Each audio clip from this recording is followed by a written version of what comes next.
What if the ocean everyone thinks of as empty water is actually the machine that built and broke the modern world? This is Luminous Starlight Audiobooks, and this is the complete audiobook of The Ocean That Made the World. Chapter 1. The Ocean Nobody Knew Who Crossed It First, and Why Only One Crossing Changed Everything. The Wrong Question. Leif Erikson crossed the Atlantic 500 years before Columbus and found North America.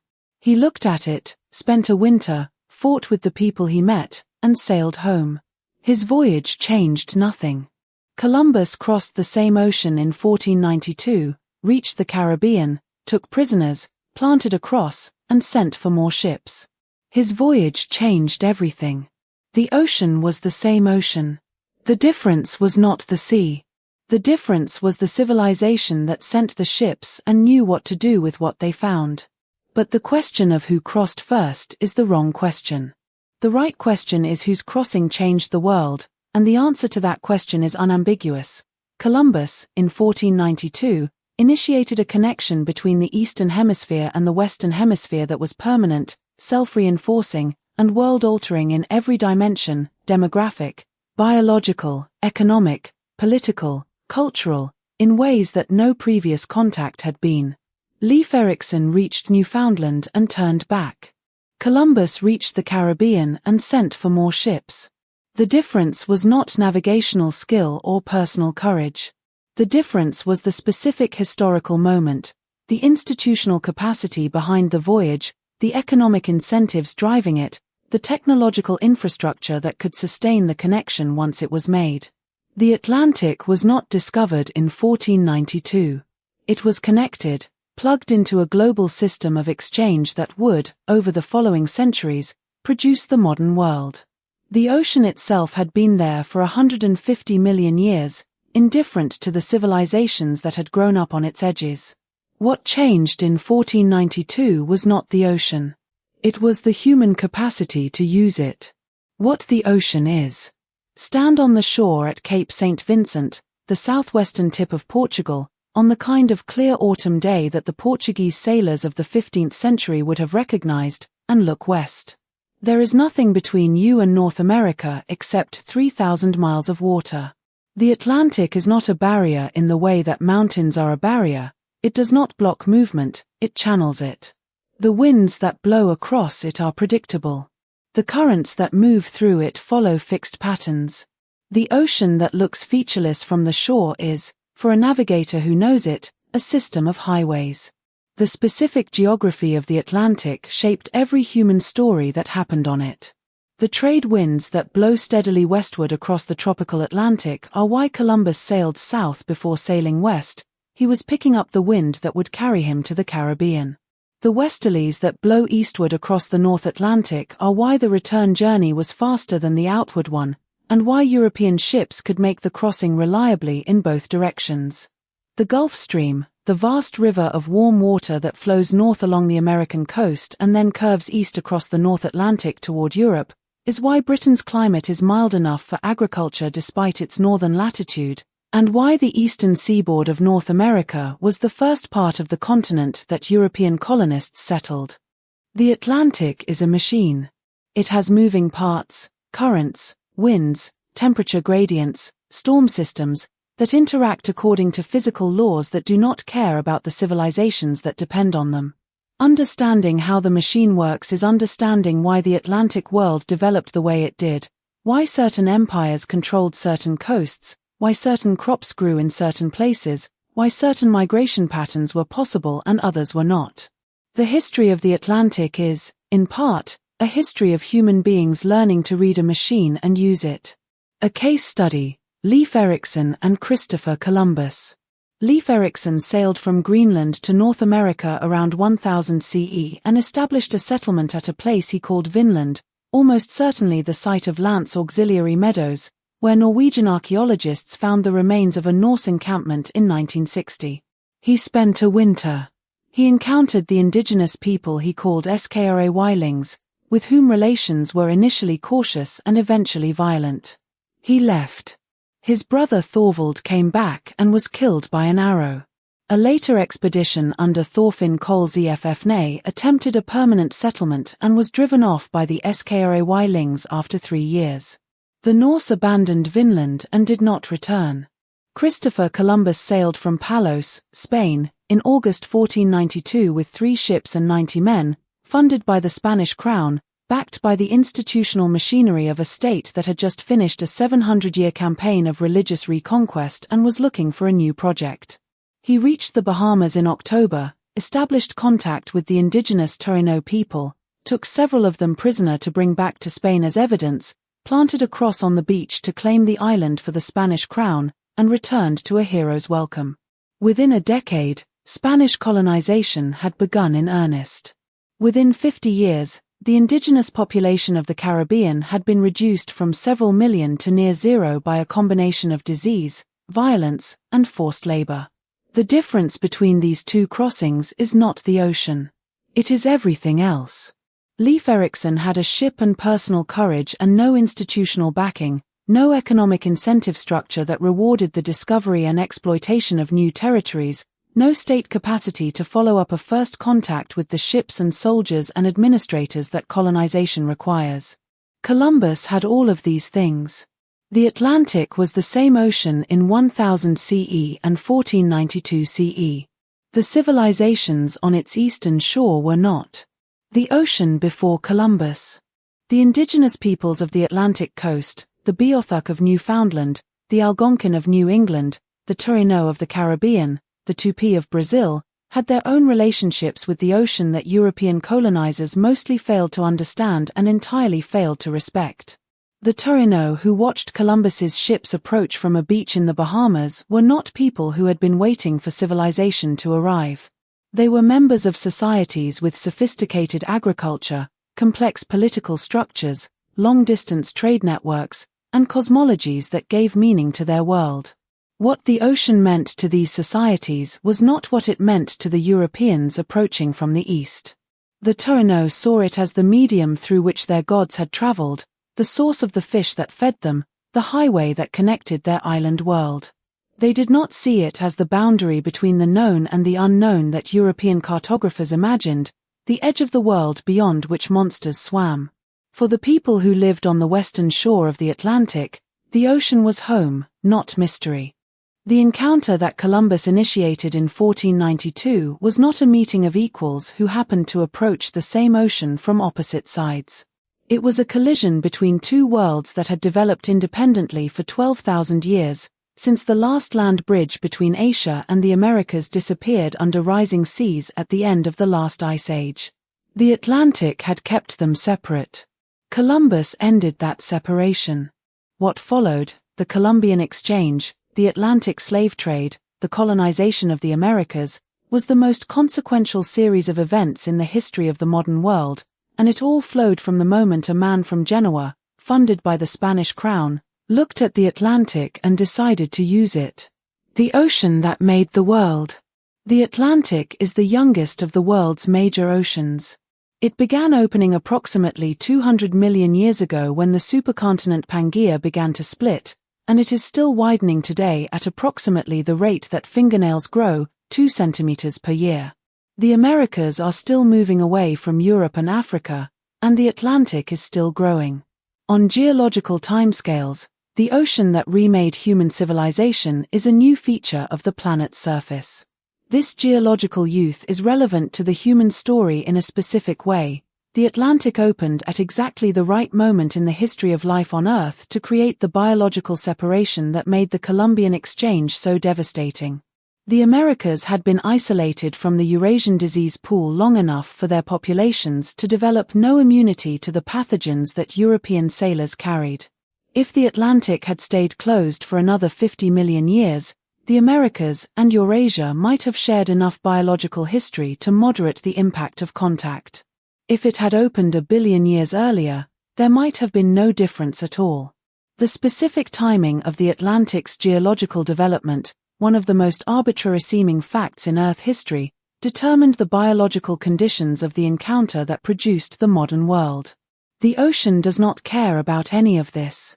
It was widening when the Taino looked out at Columbus's sails, and it is widening now. It will be widening when the last consequences of the encounter it enabled have played out, in whatever form human civilization takes by then. The Atlantic made the modern world not because it intended to but because it was there, at the right width, at the right time, with the right winds and currents, in a world that had finally developed the institutional capacity to use it. The ocean was ready before the world was. It waited. From. The ocean does not care about any of this. It was widening when the Torino looked out at Columbus's sails, and it is widening now. It will be widening when the last consequences of the encounter it enabled have played out, in whatever form human civilization takes by then. The Atlantic made the modern world not because it intended to but because it was there, at the right width, at the right time, with the right winds and currents, in a world that had finally developed the institutional capacity to use it. The ocean was ready before the world was. It waited. From the sweet potato provides the clearest evidence of pre-Columbian contact between the Americas and Polynesia. Genetic analysis of sweet potato varieties in Polynesia shows that the plant arrived there approximately 1,000 years ago, centuries before any European reached the Pacific. Since the sweet potato is native to South America, someone must have carried it west across the Pacific to Polynesia, or east from Polynesia to South America, before Columbus. The identity of the people who made this journey remains debated, but the journey itself is established. The Atlantic was not the only ocean that connected the pre-Columbian world. Chapter 2, The Wrong Continent, Columbus/S Error, The Accident of the Americas, and What Happens When History Goes Wrong in the Right Way. The Man Who Never Admitted His Mistake. Columbus died in 1506 insisting he had reached Asia. 4 voyages across the Atlantic. The coast of Venezuela under his keel. Indigenous people gesturing, no India here, no India anywhere near here, and Columbus writing in his log that what he had seen was the eastern shore of China. He was wrong about everything geographical and right about the one thing that mattered. There was land to the west, and once you knew it was there, the world was different. His error was not a mistake history would correct. His error was the founding document of the modern world. The continent that bore someone else's name, Amerigo Vespucci, who had written popular accounts of his voyages describing the lands as a mundus novus, a new world, and whose name was attached to the continents by a German cartographer in 1507, had been found by a man who refused to recognize what he had found. This is not an unusual situation in the history of discovery. The person who opens a door is often the last one to understand what is on the other side. But the specific form of Columbus's misunderstanding shaped the entire subsequent history of European engagement with the Americas in ways that took centuries to untangle. He had not found a route to Asia. He had found a world that European civilization had not known existed. The distinction mattered enormously. If the land was Asia, the appropriate response was trade and diplomacy, the kind of relationship that the Silk Road had sustained for centuries. If it was a new world, a world with no established relationship to European legal and political frameworks, it could be claimed, conquered, and exploited in ways that the legal and moral systems of the time had no language to restrict. The error was not merely geographical. It was, in its consequences, foundational. What he was looking for. Columbus was looking for a business opportunity. His famous voyage was not funded by a queen who believed in the romance of exploration, it was funded by a crown that had just completed the Reconquista, the 7th century campaign to expel the Moors from Iberia, and was looking for a way to break the Portuguese monopoly on the African sea route to the spice markets of Asia. The Silk Road's overland routes had become more expensive after the Ottoman conquest of Constantinople in 1453. The Portuguese route around Africa was real but controlled by Portugal. A western route to Asia, if it existed, would give Spain a commercial advantage worth any amount of investment. Columbus had calculated that the distance from the Canary Islands to Japan was approximately 3,000 miles. He was wrong by a factor of 4, the actual distance is about 12,000 miles. His error was not random, he had cherry-picked the estimates that supported his case, using the smallest possible figure for the circumference of the Earth and the largest possible figure for the eastward extension of Asia, and presenting the resulting calculation to the Spanish court as established fact. The scholars who evaluated his proposal and rejected it were, ironically, closer to the truth. They knew the Earth was large enough that the westward route to Asia was impractically long. What saved Columbus from the consequences of his error was the Americas. He found land at approximately the distance he had predicted, not because his calculation was right, but because there happened to be a continent in the way. The Americas were the most consequential accidental discovery in history, found by a man who was wrong about almost everything and right only about the one thing that mattered, that if you sailed west far enough, you would find something. A case study, the first letter. On February 15, 1493, Columbus wrote a letter to the Spanish court describing what he had found. He was still at sea, returning from his first voyage, and the letter, addressed to the royal treasurer Luis de Santangel, was the first European account of the Americas. It was also, from the first sentence, a document shaped by what Columbus wanted to be true rather than what he had observed. He described the islands as very fertile to a limitless degree, their inhabitants as guileless and generous with what they have, and the gold as abundant, though the gold he had found was minimal. He described the indigenous people as suitable for conversion to Christianity and, in the same paragraph, as potential laborers and slaves. He promised the Spanish crown spices that he had not found, gold that he had not collected, and a route to Asia that did not exist. The letter was published within months in multiple languages and distributed across Europe.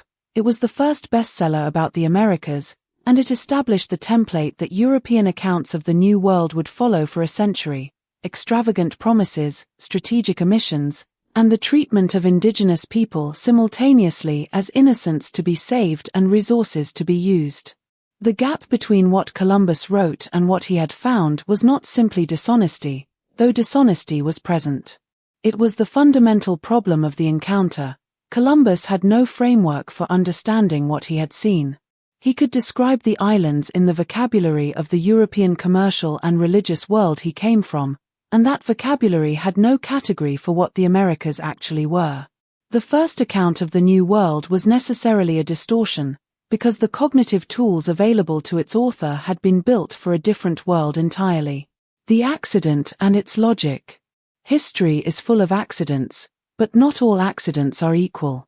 The accidental discovery of the Americas was an accident with a logic. It happened because of the specific institutional and technological development of 15th-century Europe, which had reached the point where oceanic exploration was possible and commercially motivated, but not yet the point where the geography of the Western Atlantic was known. A century earlier, the voyage would have been beyond European technical capacity. A century later, the Americas would likely have been reached by a different route, by different people, with different consequences. The specific accident of Columbus, that he found land at approximately the distance he expected, because a continent happened to be there, shaped the form of European engagement with the Americas in ways that a more geographically informed discovery might not have. If Columbus had known he was not in Asia, the Spanish crown's instructions to him might have been different. The legal framework he used to claim the islands for Spain, based on the assumption that uninhabited or insufficiently Christian lands could be claimed by the first Christian power to arrive, was not challenged by the discovery that the land was not Asia. It was simply applied to a new situation with the same ruthlessness. The logic of the accident is that it happened at the intersection of technological possibility and institutional motivation, and that the institutions motivating it were designed for exploitation rather than encounter. The Spanish crown that funded Columbus was not an institution with experience in respectful engagement with unfamiliar civilizations. It was an institution that had just finished 7 centuries of religious warfare and was in the process of expelling Jews and Muslims from Iberia. What it knew how to do was conquer, convert, and extract. When it found a new world, it applied what it knew.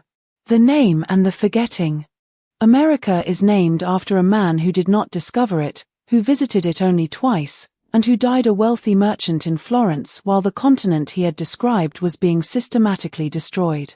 Amerigo Vespucci's contribution to the naming was his insistence, in his published letters, that the land he had visited was not Asia but a new world, a claim that Columbus had refused to make and that turned out to be the single most important geographical statement of the 15th century.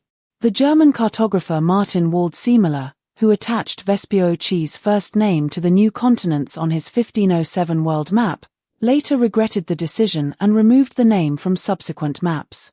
But the 1507 map had already been distributed, and the name had taken hold. Columbus, who had actually made the crossing first and sustained the connection that mattered, was commemorated with a holiday and his name on a South American country. Vespucci, who had written the sentence that correctly identified what Columbus had found, got the continents. The confusion between the two men's contributions is a small example of a larger pattern in the history of the Atlantic. The people who actually did the work of crossing, colonizing, and connecting are often not the people who receive the credit, and the people who receive the credit are often not the ones who bore the costs. Columbus got the glory, the Taino got the smallpox. The Spanish crown got the silver, the enslaved Africans got the Middle Passage. The Atlantic world was built on a systematic mismatch between who did the labor and who received the reward. That mismatch is not incidental to the Atlantic story. It is the Atlantic story. From Columbus made 4 voyages to the Americas and never set foot on the North American mainland. He reached the Bahamas, Cuba, Hispaniola, Jamaica, Trinidad, and the coasts of Venezuela and Central America. The United States, Canada, and Mexico, the 3 countries that now occupy North America, were first reached by European explorers who came after him. Ponce de Leon in Florida in 1513, Hernán Cortés in Mexico in 1519, Giovanni da Verrazzano along the Atlantic coast of North America in 1524. The man who is celebrated as the discoverer of America never visited the continent that bears a different man's name. From A Voyage Long and Strange, Tony Horwitz, 2008. Chapter 3, The First Atlantic World, 3 Continents, 1 Ocean, and the Moment the Modern World Was Born. 3 calculations. In the year 1500, 3 very different calculations were being made about the Atlantic Ocean, and all 3 were wrong in ways that would determine the shape of the modern world. In Lisbon, the Portuguese court was calculating that the sea route around Africa to India, which Vasco da Gama had completed in 1498, gave Portugal a commercial monopoly that would last indefinitely. The spice trade that had enriched Venice and Genoa through overland routes was now Portugal's, and the Atlantic was the highway that made it possible. The calculation that Portugal would hold this advantage was wrong. Within a generation, Spain's investment in the Americas would shift the center of gravity of Atlantic commerce, and within a century, the Dutch and English would have broken Portugal's maritime monopoly entirely. In Benin City, the capital of the Kingdom of Benin in what is now Nigeria, the Oba, the king, was calculating that the Portuguese traders who had been arriving on the coast since the 1470s were a useful source of copper and textiles and a manageable commercial relationship. The trade in enslaved people that the Portuguese were beginning to conduct along the West African coast was, from the Benin court's perspective, a limited commercial transaction involving the sale of war captives, a practice with a long history in West African politics. The calculation that the Atlantic slave trade would remain a limited commercial transaction was wrong. It would become the largest forced migration in human history, and it would hollow out West African societies over the following 4 centuries. What Africa had. West Africa in 1500 was not the impoverished, politically fragmented continent that European colonizers would later describe in their justifications for the slave trade.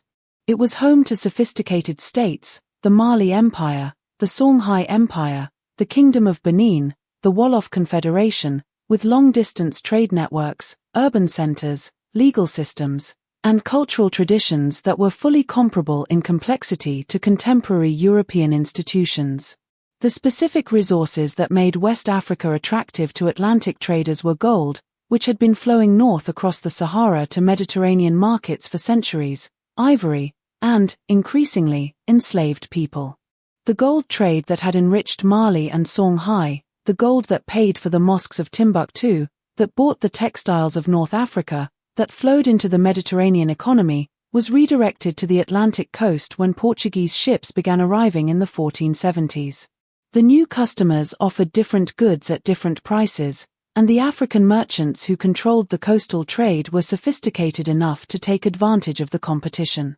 What African rulers could not calculate, what no one in 1500 could have calculated, was the scale of the demand for enslaved labor that the Atlantic plantation economy would generate over the following 2 centuries. The initial slave trade was measured in hundreds of people per year. By its peak in the late 18th century, it was measured in 80,000 people per year.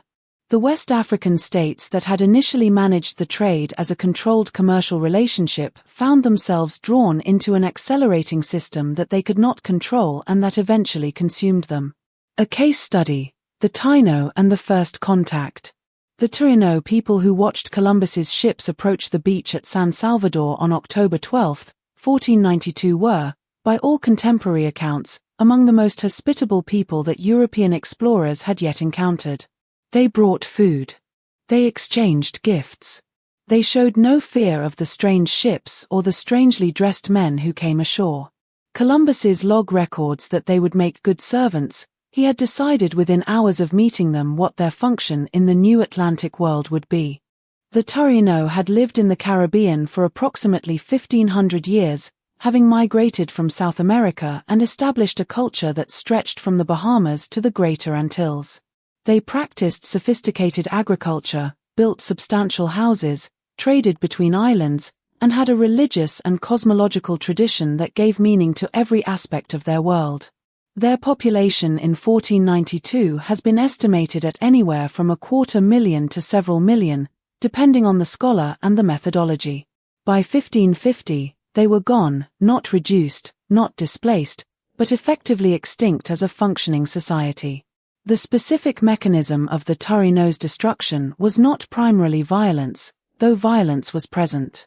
It was disease, the smallpox, measles, typhus, and influenza that European sailors carried, to which the Taino had no immune resistance. The Taino had been isolated from the Eurasian disease pool for 12,000 years. Their immune systems had no experience with the pathogens that were routine in European and African populations. The first sustained contact with Europeans, the thing that Columbus's diary describes as a scene of mutual curiosity and gift exchange, was also the first sustained exposure to diseases that would kill 9 out of 10 of them within a generation. The hospitality with which the Taino met Columbus was the last expression of a world that was already dying. The machine starts. The Atlantic economy that emerged from the first contacts of the 1490s and 1500s was not planned. No one sat down and designed the triangular trade, the system by which European manufactured goods traveled to Africa, African enslaved people traveled to the Americas, and American commodities traveled to Europe. It grew from the intersection of European demand, African supply, and American productive capacity, each piece fitting the others in ways that no single actor had intended and no single actor could undo once the system was running. The specific commodity that started the machine was sugar. The Portuguese had been growing sugar on Atlantic islands, the Azores, Madeira, the Cape Verde Islands, since the mid-15th century, using a combination of free and enslaved labor. When they established colonies in Brazil after 1500, they transplanted the sugar plantation system to a larger and more productive environment. The demand for sugar in Europe was effectively unlimited. It was a luxury good, a preservative, a medicine, and a symbol of status, and there was never enough of it. The problem was labor. Growing and processing sugarcane was extraordinarily labor-intensive work in a tropical environment that killed European workers with diseases to which they had no resistance. The solution that the Atlantic economy arrived at, over decades, through a series of incremental decisions by individual planters and merchants and colonial administrators, without any central coordinating intelligence, was enslaved African labor. Africans had more resistance to the tropical diseases that killed Europeans. They were available through existing trade networks on the West African coast. They could be legally owned under European law as applied to non-Christians. The machine did not start running because anyone decided it should. It started running because all its parts were available and the profit was large enough to overcome whatever moral qualms its operators might otherwise have felt. The world that was made. The first Atlantic world, the world that had taken shape by roughly 1550, was unlike anything that had existed before. 3 continents were connected by a single ocean in a system of exchange that was transforming all 3 simultaneously. Europe was receiving American silver that was inflating its money supply and funding its state-building projects. Africa was losing its most productive people to a slave trade that was beginning to distort its political economy. The Americas were losing their indigenous populations to disease and violence while receiving African labor that would remake their productive capacity. The specific form of the first Atlantic world was determined by the specific institutional character of the civilization that had initiated the connection. European colonialism was not the only possible form that Atlantic engagement might have taken. The Chinese, who had the naval technology to reach the Americas before Columbus, had chosen not to use it. But it was the form that the Atlantic actually got, and it imposed its specific assumptions about property, about race, about religion, about the appropriate uses of violence, on the world that emerged from it. The first Atlantic world was also, in a way that none of its participants understood, the first modern world. The global economy that it initiated, the integration of distant markets through long-distance commodity trade, the use of enslaved labor to produce commodities for distant consumers, the extraction of raw materials from colonial peripheries to be processed in metropolitan centers, is recognizable as the ancestor of the global economy that exists today. The Atlantic machine started in 1492 and has never fully stopped. It is still running, in forms that its original operators would not recognize but that they would understand. The first Atlantic world was also, in a way that none of its participants understood, the first modern world. The global economy that it initiated, the integration of distant markets through long-distance commodity trade, the use of enslaved labor to produce commodities for distant consumers, the extraction of raw materials from colonial peripheries to be processed in metropolitan centers, is recognizable as the ancestor of the global economy that exists today. The Atlantic machine started in 1492 and has never fully stopped. It is still running, in forms that its original operators would not recognize but that they would understand. From the Columbian Exchange, the transfer of plants, animals, and diseases between the Old World and the New that followed Columbus's voyages, may have been the most consequential biological event in human history since the end of the last ice age. American crops, maize, potatoes, tomatoes, sweet potatoes, peanuts, squash, fed population explosions in Europe, Africa, and Asia that would not otherwise have been possible. European and African diseases, smallpox, measles, typhus, malaria, yellow fever, killed between 50 and 90% of the indigenous population of the Americas within a century of first contact. The exchange was not balanced. The Americas sent food and received death.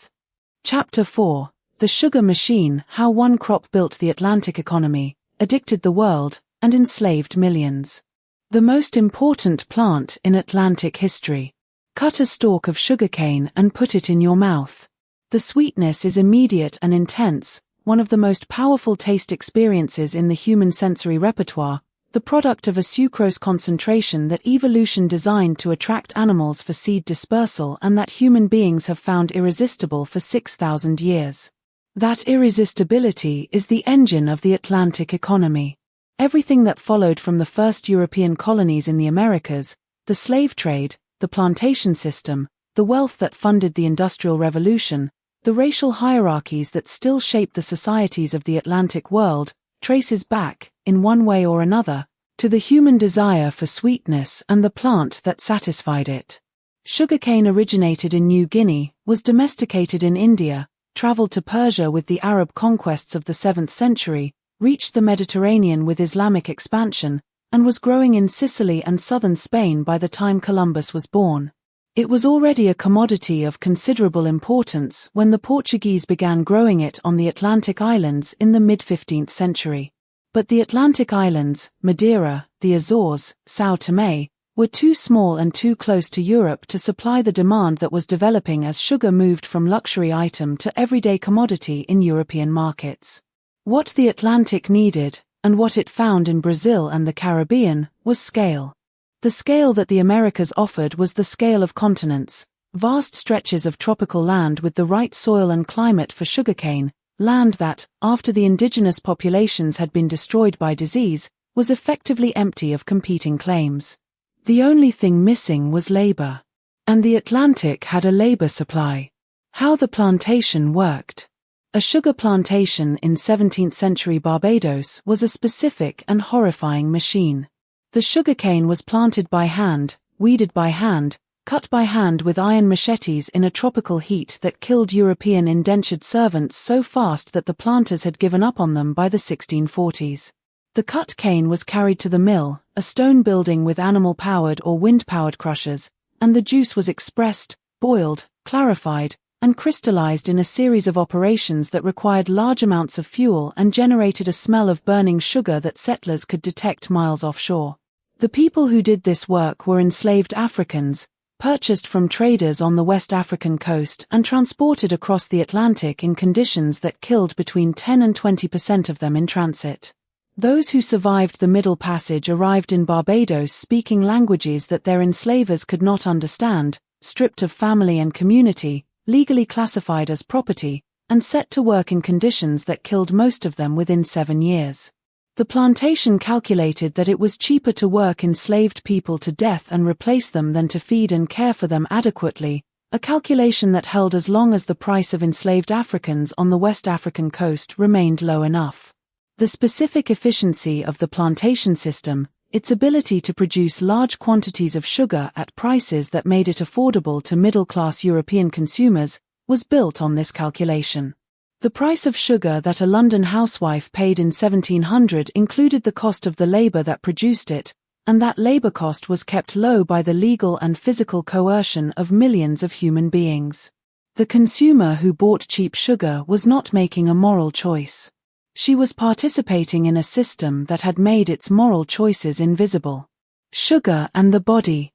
The European body changed when sugar arrived. Before the 17th century, sweetness in the European diet came primarily from honey and fruit, limited, seasonal, expensive. As Caribbean sugar lowered prices and increased availability through the 17th and 18th centuries, sugar moved from the tables of the wealthy to the cups of the working class, and it moved fast. The English working class, which had essentially no sugar in its diet in 1600, was consuming 5 pounds of sugar per person per year by 1718 pounds by 1800. The sweet tea that became the defining beverage of English working class culture, hot, sweet, stimulating, cheap, was a product of Caribbean enslaved labor and Atlantic commodity trade, available at a price that working people could afford because the labor costs had been socialized onto the bodies of people who had no choice. The specific form that sugar addiction took in the European diet shaped everything downstream: the development of confectionery, the expansion of the baking industry, the transformation of the dessert course from a luxury into an expectation, the gradual displacement of savory flavors by sweet ones in a range of foods that had previously contained no sugar at all. The modern Western diet's orientation toward sweetness, the sugar in the bread, the sugar in the sauce, the sugar in the processed food that constitutes the majority of calories consumed in contemporary industrial societies, is the long tail of the Atlantic sugar economy. The plantation is in the supermarket. The health consequences of this dietary transformation were not understood for centuries, and they are still being calculated. The obesity epidemic, the diabetes epidemic, the cardiovascular disease burden of contemporary industrial societies, all of these have complex causes, but all of them are downstream of the historical decision to make sugar cheap by making enslaved labor profitable. The bodies of the Atlantic world's consumers were shaped by the bodies of the Atlantic world's enslaved workers in ways that neither group knew or chose. The machine did not ask permission. It simply ran. What sugar built? The wealth generated by the Atlantic sugar economy funded the development of capitalism in ways that are only now being fully mapped. The insurance companies of London, Lloyd's, founded in a coffee house in 1686, initially specialized in insuring slave ships. The banking families of Bristol and Liverpool built their institutions on the profits of the sugar trade. The textile mills of Lancashire, whose expansion constituted the first industrial revolution, were processing cotton grown on slave plantations in the American South. The capital that funded the Industrial Revolution was, in significant part, the accumulated profits of Atlantic slavery. This connection, between the slave-based commodity economy of the Atlantic and the capital formation that funded industrialization, was identified by the historian Eric Williams in his 1944 book Capitalism and Slavery, and has been disputed, qualified, and elaborated by historians ever since. The specific mechanism is contested. How much of the Industrial Revolution's capital came directly from slave trade profits, and how much would have been accumulated anyway through other means, is a question that admits of no clean answer. What is not contested is that the Atlantic sugar economy generated enormous wealth, that this wealth was concentrated in the hands of people who then invested it in industrial enterprises, and that the Industrial Revolution happened in Britain rather than somewhere else, partly because Britain had been the most successful operator of the Atlantic sugar machine. The world that sugar built is not over. The wealth disparities between the former plantation economies of the Caribbean and the former metropolitan economies of Western Europe and North America are still, 4 centuries later, partly traceable to the specific terms of the Atlantic sugar economy: who owned the land, who performed the labor, who received the profit, and who was left with the depleted soil and the social trauma when the machine finally ran down. Sugar is the sweetest thing in the Atlantic story. It is also the most bitter. From the Barbados Slave Code of 1661 was the first comprehensive legal framework for chattel slavery in the English Atlantic, and it became the template for slave codes in every subsequent English colony, including the American South. It defined enslaved Africans as property, heritable, sellable, subject to their owner's authority without legal recourse, and created a racial hierarchy that was explicitly written into law for the first time. The code's specific provisions, allowing owners to punish enslaved people as they saw fit, denying enslaved people access to courts, prohibiting the freeing of enslaved people without special permission, were copied almost verbatim into the slave codes of Jamaica, South Carolina, and eventually most of the American South. Barbados wrote the legal architecture of American slavery. From Sweetness and Power, The Place of Sugar in Modern History, Sidney Mintz, 1985.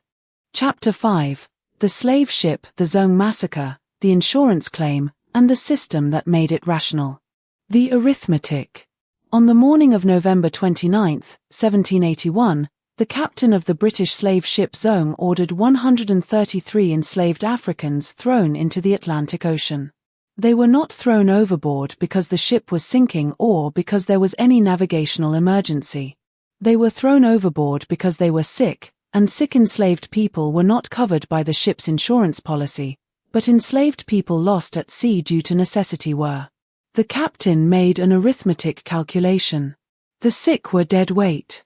Dead weight thrown over the side could be claimed. He did the math and gave the order. The men, women, and children who went into the water that morning, some thrown, some jumping to avoid being thrown, some fighting, were the cargo of a voyage that had begun in West Africa 3 months earlier. The Zong had left São Tomé with 442 enslaved Africans and was bound for Jamaica.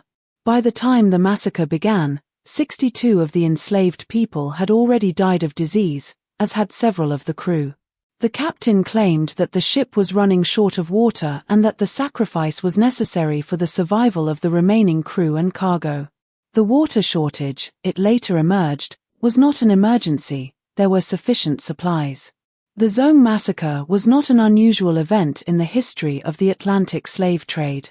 It was unusual only in that it became public, because the ship's owners filed an insurance claim for the murdered Africans and the insurance company refused to pay, and the case went to court, and the arguments made in court were reported in the newspapers, and the abolitionist Granville Sharp read the reports and tried to have the captain prosecuted for murder. The prosecution failed. Throwing enslaved Africans into the ocean was not murder under English law. They were property, and property could be destroyed at the owner's discretion. The Middle Passage. The crossing from West Africa to the Americas, the Middle Passage, was the most lethal regular sea route in the history of navigation. Between 1500 and 1900, approximately 12.5 million Africans were loaded onto slave ships on the West African coast. Approximately 10.5 million arrived in the Americas. The 2 million difference, people who died in transit, is a low estimate, calculated from records that survive because the slave trade was also a business and businesses keep records. The actual mortality was probably higher. The conditions of the crossing were a deliberate calculation. Slavers packed their human cargo as tightly as the ship's hold would allow because more bodies meant more profit, and the losses in transit were factored into the business model. Enslaved Africans lay in spaces roughly 18 inches wide and 30 inches high, chained to the person next to them, unable to stand or turn over, in holds that rapidly accumulated the waste of hundreds of sick and terrified people. They were brought on deck periodically for exercise and to reduce the death rate, not out of humanitarian concern but because dead cargo generated no revenue. The specific diseases that killed people on the Middle Passage were the diseases of close confinement: dysentery, smallpox, scurvy, typhoid. Slavers who had made the crossing many times developed a clinical knowledge of the epidemiology of the hold, which diseases spread fastest, how to manage outbreaks to minimize losses, when it was more economical to throw the sick overboard than to treat them. This knowledge was transmitted between slaving captains as professional expertise, the way any specialized trade transmitted its techniques. The Middle Passage was a horror. It was also a business, and it was run with the efficiency that successful businesses require. A case study: the economics of the trade. The Atlantic slave trade was the most profitable enterprise of the early modern period, and it was run by the most sophisticated financial institutions of its time. The Royal African Company, chartered by the English Crown in 1672 to manage the English slave trade, was a joint stock company whose shares were traded on the London market. Lloyd's of London, which began as a coffee house where ship captains and merchants gathered to arrange insurance, built its early business primarily on insuring slave ships.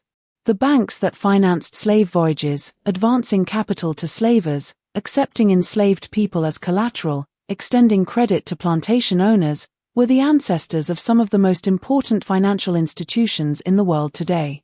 A typical slave voyage in the 18th century worked as follows. A merchant in Bristol or Liverpool would assemble a syndicate of investors to finance the purchase of trade goods, textiles, metal goods, alcohol, firearms, to be taken to the West African coast. There, the goods would be exchanged for enslaved Africans, purchased from African traders and rulers who had acquired them through warfare or tribute.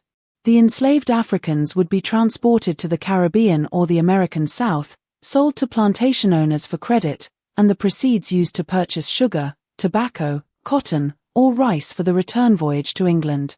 Each leg of the triangle generated profit. The system was so efficient that a well-run voyage could return investors 300% on their capital. The financial infrastructure that supported the slave trade, the insurance, the credit, the bills of exchange, the joint stock ownership structure, was not merely adjacent to the development of capitalism. It was one of the primary sites where these instruments were developed and tested. The legal and financial innovations required to manage a business that involved transporting human beings across 3,000 miles of ocean, in conditions of extreme uncertainty, with assets that could die, escape, or revolt, pushed the limits of early modern finance in ways that left permanent marks on the institutions that emerged from it. Modern finance was not invented by the slave trade, but it was shaped by it. Resistance. The enslaved people who crossed the Atlantic were not passive. The historical record of the slave trade is also, if you look carefully, a record of resistance.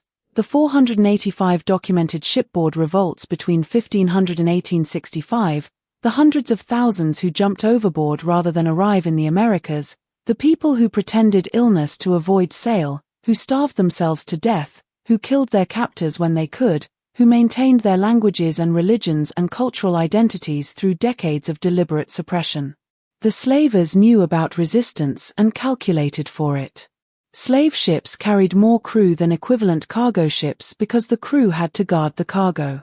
The chains and shackles and neck collars that slavers used were not torture instruments, they were security measures, the practical response to the knowledge that the people in the hold would attempt to free themselves if they could.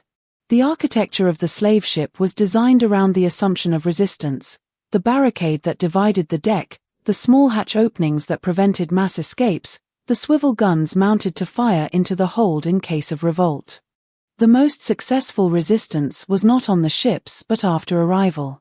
The Haitian Revolution of 1791 to 1804, in which the enslaved people of Saint-Domingue defeated the French army, the Spanish army, and the British army, abolished slavery, and established the first black republic in the world, was the largest and most successful slave revolt in history, and it terrified every slave-owning society in the Atlantic world. It demonstrated what the slavers had always known but preferred not to acknowledge, that the system they had built was not stable.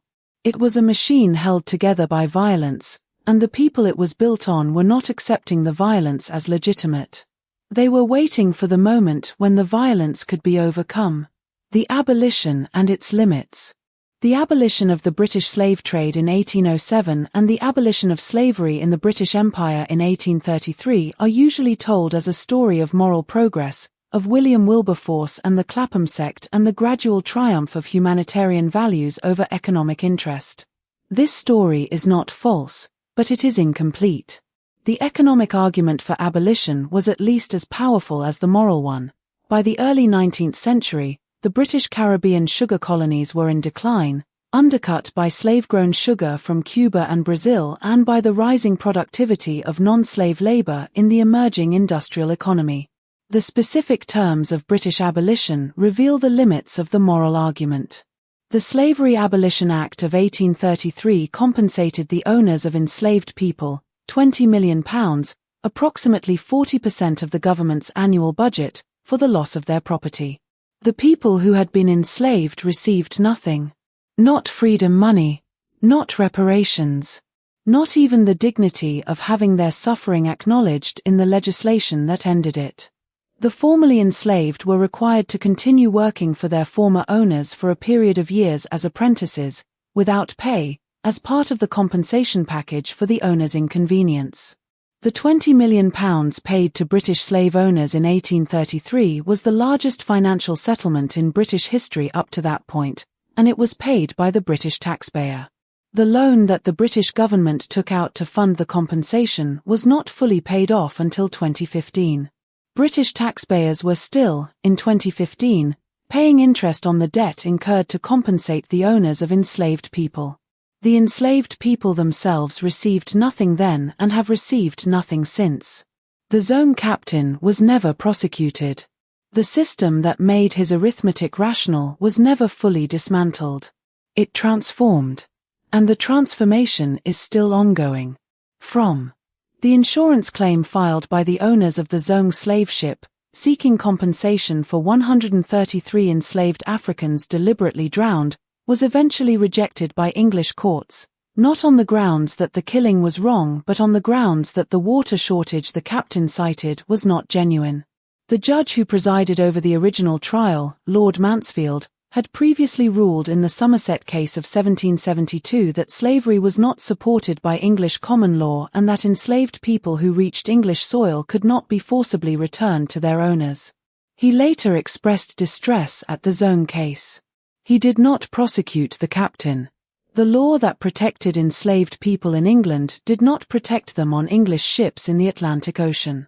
From The Slave Ship, A Human History, Marcus Riediker, 2007. Chapter 6, The Wind and the Current, How the Atlantic/S Physics Determined Which Empires Controlled Which Coasts. The ocean is a machine. Every ship that crossed the Atlantic between 1492 and the invention of the steam engine was powered by wind. This is obvious. What is less obvious is how completely the specific pattern of the Atlantic's winds determined the shape of European empire in the Americas. The trade winds that blow steadily westward across the tropical Atlantic from northeast to southwest are why the Spanish Empire was in Central and South America and not in North America. The westerlies that blow eastward across the North Atlantic are why the return journey was faster than the outward one. The doldrums, the band of calm air near the equator where the trade winds fade, are why some routes were faster than others and why certain passages became death traps for becalmed ships in summer heat. The Gulf Stream is the Atlantic's most important current and one of the most important geographic features in the history of modern civilization. It is a river of warm water that begins in the Caribbean, flows north along the American coast, curves east across the North Atlantic toward Europe, and moderates the climate of northwestern Europe to temperatures that would otherwise be impossible at those latitudes. London is at the same latitude as Labrador. It has the climate of a temperate city rather than an Arctic outpost because the Gulf Stream carries Caribbean warmth across 3,000 miles of ocean and releases it into the European atmosphere. Without the Gulf Stream, the agriculture that fed the population that built the civilization that colonized the Americas would have been impossible. The specific physical properties of the Atlantic, its temperature gradients, its wind patterns, its current systems, were the infrastructure of Atlantic empire in the same way that roads and ports were the infrastructure of land empire. The empires that flourished were the ones that learned to read the machine and use it. The empires that failed were often the ones that tried to impose land empire logic on an ocean environment that operated by different rules. How the winds made empire.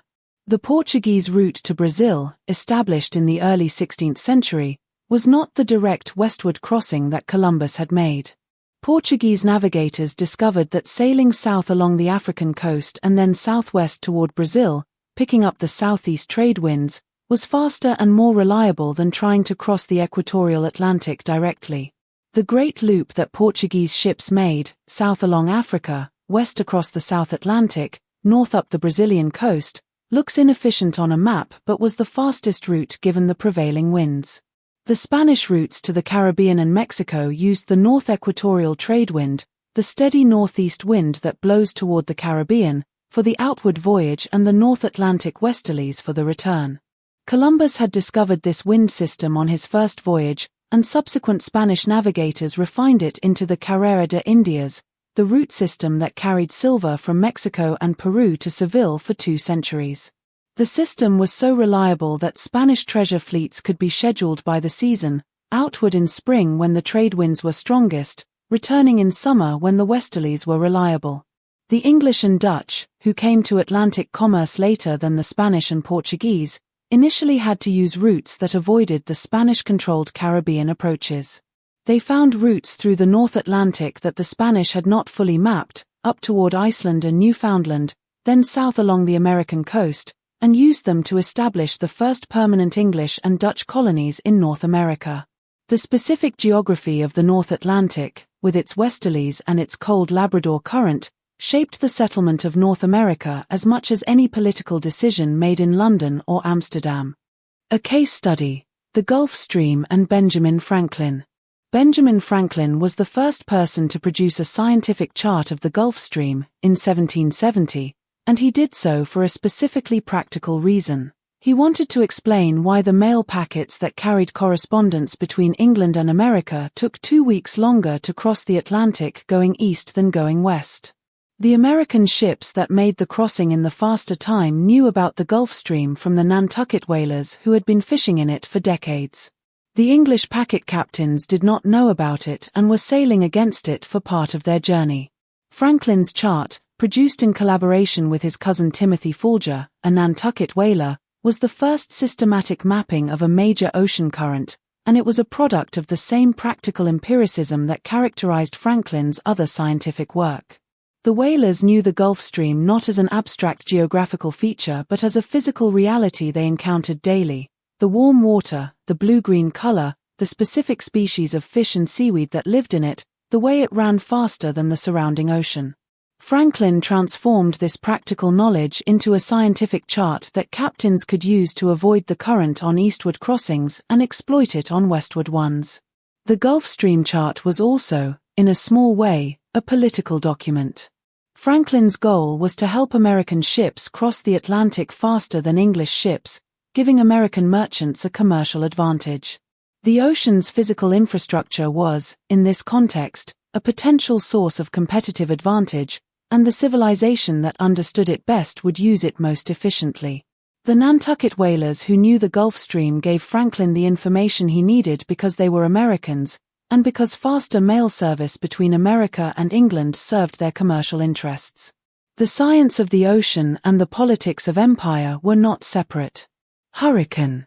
The Atlantic hurricane is a product of the ocean's specific physical properties, the warm shallow water of the Caribbean and Gulf of Mexico, the specific atmospheric conditions of late summer and autumn, the Coriolis effect that gives the storms their rotation, and it has shaped Atlantic history as powerfully as any human decision. The hurricane season that runs from June to November determined the timing of naval campaigns, the insurance rates on Caribbean cargo, the agricultural calendar of the plantation economy, and the settlement patterns of the Atlantic coast. The specific damage that hurricanes inflicted on European colonial enterprises was not random. Hurricanes hit the Caribbean and the Gulf of Mexico much harder than they hit the North Atlantic coast, which meant that the Spanish and French and Dutch and English colonies in the Caribbean were subject to a destructive force that the home countries had no experience managing and no institutional capacity to plan for. A hurricane could destroy a year's sugar crop, sink a fleet, level a colonial city, and kill thousands of people in a few hours, and the Atlantic produced one or more major hurricanes almost every year. The colonies that survived and thrived were the ones that built around the hurricane rather than ignoring it, that stored crops in low stone buildings, that built harbors with natural protection, that developed insurance and credit systems robust enough to absorb occasional catastrophic losses. The colonies that failed were often the ones that treated the hurricane as an exceptional event rather than a regular feature of the environment. The Atlantic does not offer a hospitable environment for human settlement. It offers an extremely productive one, in the right places, with the right crops and the right infrastructure. The distinction between hospitable and productive was something that many Atlantic colonists learned only after arriving. The ocean changes. The physical Atlantic of 2024 is not the physical Atlantic of 1492. The ocean has warmed by approximately 1 degree Celsius since the Industrial Revolution began, a change that sounds small and is not. Warmer water means more energy in the hurricane system, more intense storms, more rain, higher storm surges. Warmer water means accelerated melting of the Greenland ice sheet, which is adding fresh water to the North Atlantic at rates that some climate scientists believe could disrupt the Atlantic meridional overturning circulation, the system of ocean currents that includes the Gulf Stream, within decades. The AYMOC is the Atlantic machine's most important component. It is the reason that northwestern Europe has a temperate climate rather than an Arctic one.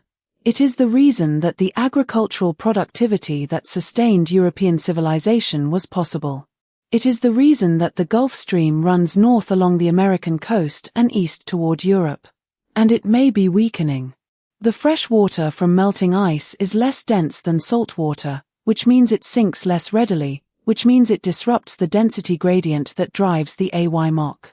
Several studies have found that the AYMOC is at its weakest in over a millennium. If the AYMOC stops, if it collapses rather than merely weakening, the consequences for Europe would be rapid and severe. Temperatures dropping by 5 to 10 degrees Celsius in a decade, agricultural collapse, the kind of civilizational disruption that would make the COVID pandemic look like a brief inconvenience. This is not a prediction. It is a possibility that climate scientists take seriously enough to model. The Atlantic machine that made the modern world is still running. It is being asked to run in conditions it has not experienced in the history of human civilization. What happens when it fails is a question that the modern world has not finished asking. If the AYMOC stops, if it collapses rather than merely weakening, the consequences for Europe would be rapid and severe. Temperatures dropping by 5 to 10 degrees Celsius in a decade, agricultural collapse, the kind of civilizational disruption that would make the COVID pandemic look like a brief inconvenience. This is not a prediction. It is a possibility that climate scientists take seriously enough to model. The Atlantic machine that made the modern world is still running. It is being asked to run in conditions it has not experienced in the history of human civilization. What happens when it fails is a question that the modern world has not finished asking. From the Coriolis effect, The force produced by the Earth's rotation that causes moving fluids to curve to the right in the northern hemisphere and to the left in the southern, is the reason that Atlantic hurricanes rotate counterclockwise and that the great ocean current gyres in each hemisphere turn in opposite directions. It is also the reason that water draining from a bathtub rotates in the direction it does, though this particular claim is more complicated than the popular version suggests. The Coriolis effect was first described mathematically by the French engineer Gaspard Gustave de Coriolis in 1835, though navigators had been practically aware of its effects on long ocean voyages for centuries. Chapter 7: The Cod and the Whale: How the Atlantic/S Biology Built New England and Lit the Industrial Age. The fish that fed an empire. Before the Pilgrims, before the Puritans, before any permanent European settlement on the North American coast, the fish came. The Grand Banks of Newfoundland, the vast shallow underwater plateaus southeast of the island, where cold Labrador current water meets warm Gulf Stream water in conditions of extraordinary biological productivity, were the richest fishing grounds in the world, and European fishermen had known about them since the 1490s. The Basque fishermen who reached Newfoundland in the early 16th century and established the practice of drying and salting cod on the beaches were not colonists. They were miners, extracting a biological resource so abundant that it seemed inexhaustible. It was not. But it took 5 centuries to prove that. Salt cod, dried, salted, almost imperishable, cheap to ship and cheap to buy, became the protein engine of the Atlantic economy. It fed the enslaved workers of the Caribbean plantation system. Low-grade salt cod, the smallest and least desirable fish, was the standard ration on sugar plantations, providing the protein that kept the labor force alive and producing. It fed the Catholic populations of southern Europe, who required fish on the 100-odd meatless days of the religious calendar. It fed the poor of England and France and Portugal, for whom fresh meat was an occasional luxury. The cod that swarmed the Grand Banks in numbers that stupefied early observers, schools so dense that a sailor could lower a basket and pull it up full, fed the Atlantic world for 3 centuries. The specific geography of the Grand Banks determined the geography of the first North American settlements. The harbors of Newfoundland and New England were not settled because of their agricultural potential, which was limited. They were settled because they were close to the fish. Boston's wealth was built on cod. The Massachusetts House of Representatives hung a carved wooden cod above its chamber in 1784, where it still hangs today. The fish is not decorative. It is acknowledgement that the city owed its existence to the Atlantic's biology. The whale and what it lit.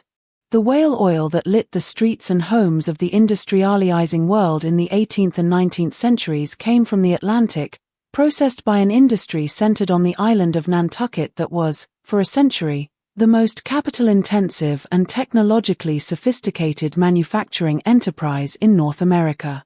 The Nantucket whalers who developed the techniques of deep-sea whaling, the small boats that pursued and harpooned whales from larger ships, the tryworks that rendered blubber into oil at sea, the specialized knowledge of whale behavior and migration that made the hunting efficient, created an industry that was the closest pre-industrial equivalent to the offshore oil platform.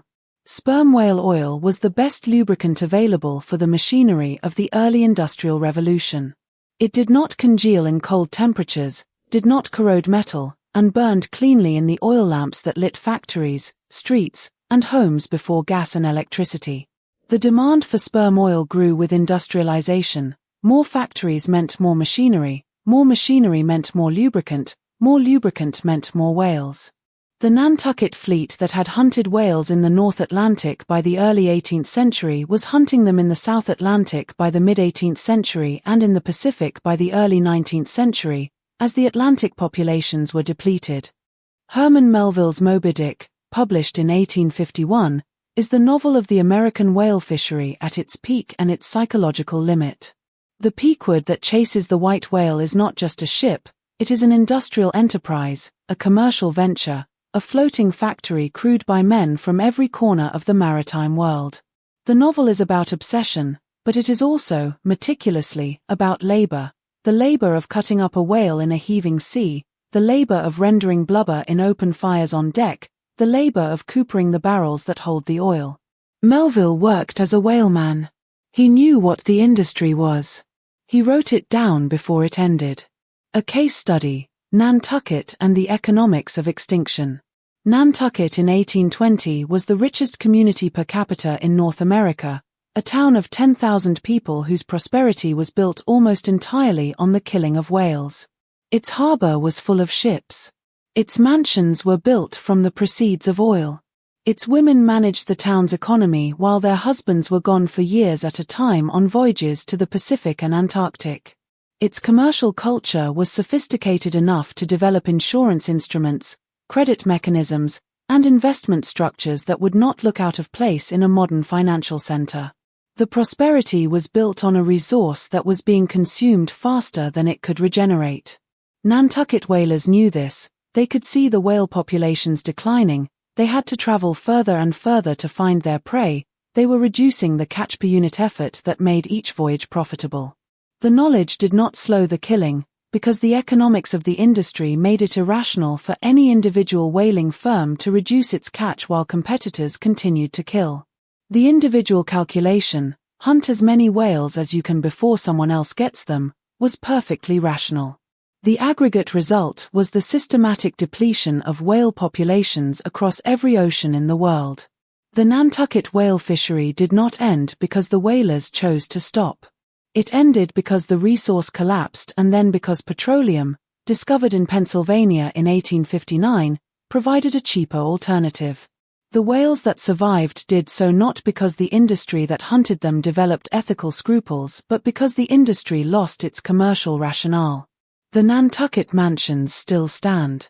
The whales that were killed to pay for them are gone. The Atlantic that once held sperm whales in numbers that Nantucket's fleet could profitably hunt for a century now holds a fraction of that population, still recovering from an industry that treated the ocean as an inexhaustible resource until it proved otherwise. What the ocean gave and took. The Atlantic's biological resources, the cod, the whale, the herring, the tuna, the menhaden, the oyster, were not gifts. They were a stock of natural capital that the Atlantic economy drew down over 4 centuries with remarkable efficiency and almost no systematic effort to replenish. The Grand Banks cod that fed the Atlantic world were officially declared commercially extinct in 1992, when the Canadian government closed the fishery after stocks collapsed to 2% of their historic levels. The closure came too late for the fish and too late for the 35,000 people whose livelihoods it eliminated overnight. The specific mechanism of the collapse was the same mechanism that had destroyed the Nantucket whale fishery. The combination of improving technology that made it easier to find and catch fish, competitive pressure that made it economically irrational to reduce catch, and the tragedy of the commons that makes any shared resource vulnerable to overexploitation. The fishing nations of the North Atlantic had better equipment, better charts, better sonar, and better refrigeration by the late 20th century than any previous generation of fishermen. They used these advantages to catch more fish, faster, than the population could sustain. The Grand Banks closure has been partly successful. Cod populations have recovered somewhat since 1992, though they remain far below historic levels and the ecosystem that supported them has been permanently altered. The lesson is available for anyone who wants to read it. The Atlantic's biological productivity is not infinite, and a civilization that treats it as a free resource to be exploited without management will eventually run out of resource. The Atlantic fed the world for 5 centuries. Whether it can feed the world for another 5 centuries depends on choices that are being made now, with inadequate urgency and insufficient international coordination. The same tragedy of the commons that destroyed the cod fishery is being reenacted across every major fishery in the world. The ocean and the imagination. The Atlantic has been, for 5 centuries, the primary landscape of the European and American imagination of adventure, danger, and transformation. The ocean crossing is the foundational American myth. The pilgrims on the Mayflower, the immigrant families watching the Statue of Liberty emerge from the morning mist, the troops on the transports heading for Normandy. The Atlantic is the threshold between the old world and the new, the passage that transforms whoever makes it. The specific emotional register of the Atlantic, its vastness, its danger, its democracy of peril, is different from the emotional register of the Pacific or the Indian Ocean. The Pacific is vast in a way that suggests emptiness. The Indian Ocean is warm and old and domesticated. The Atlantic is cold and violent and full of history. The wrecks on the Grand Banks, the bodies of the enslaved Africans who went over the side of the Zong, the steel hulks of the ships that the U-boats sent to the bottom, the Atlantic carries its dead in a way that other oceans do not. Melville understood this. His ocean is not a backdrop, it is a character, malevolent, indifferent, immeasurably old. The whale that Ahab pursues is not a whale.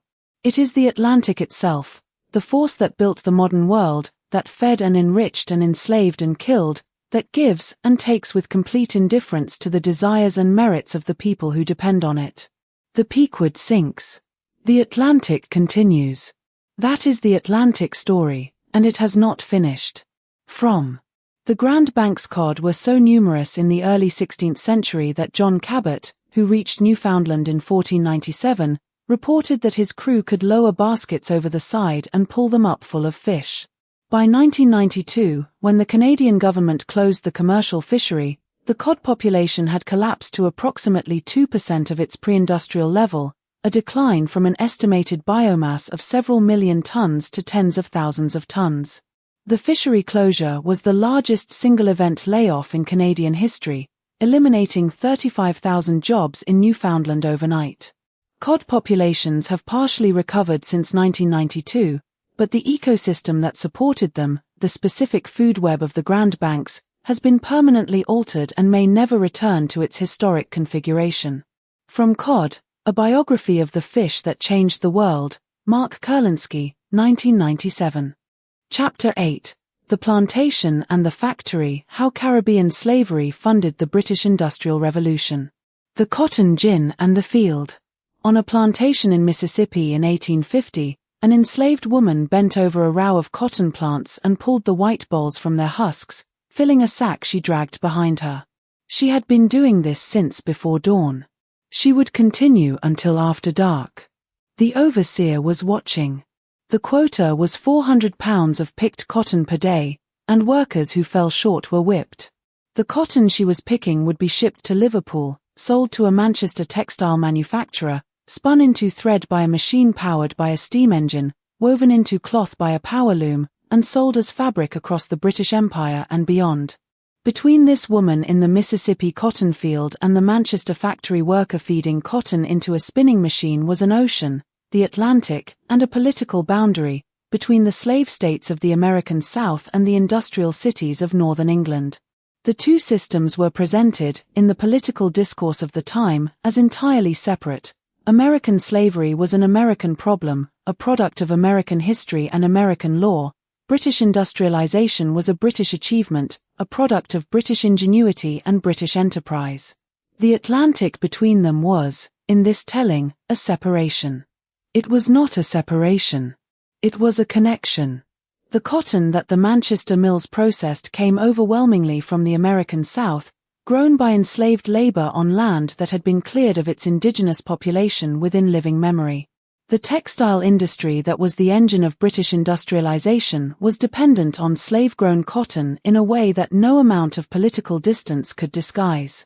The Industrial Revolution did not take place in the abstract. It took place in specific mills, processing specific materials, sold in specific markets, and the specific materials were grown by people who were not free. The capital question. The historian Eric Williams argued in 1944 that the profits of the Atlantic slave trade provided the capital that funded the British Industrial Revolution. His argument was specific. The trade generated sufficient surplus to fund the investment in machinery, infrastructure, and working capital that industrialization required, and that this capital would not otherwise have been available in the necessary quantities. The argument has been contested, qualified, and refined by subsequent historians, but its core insight has become more rather than less persuasive as economic historians have been able to analyze more detailed data.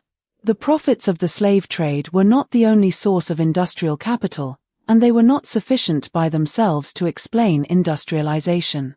But they were a significant input into the financial system that funded it, through the banks that grew fat on slaving profits, the insurance companies that covered slave ships, the merchant houses that financed the triangular trade and then reinvested those profits in industrial enterprises.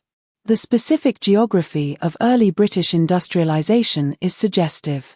The cities that led the Industrial Revolution, Manchester, Liverpool, Bristol, Glasgow, were all Atlantic ports or cities with deep commercial connections to the Atlantic trade.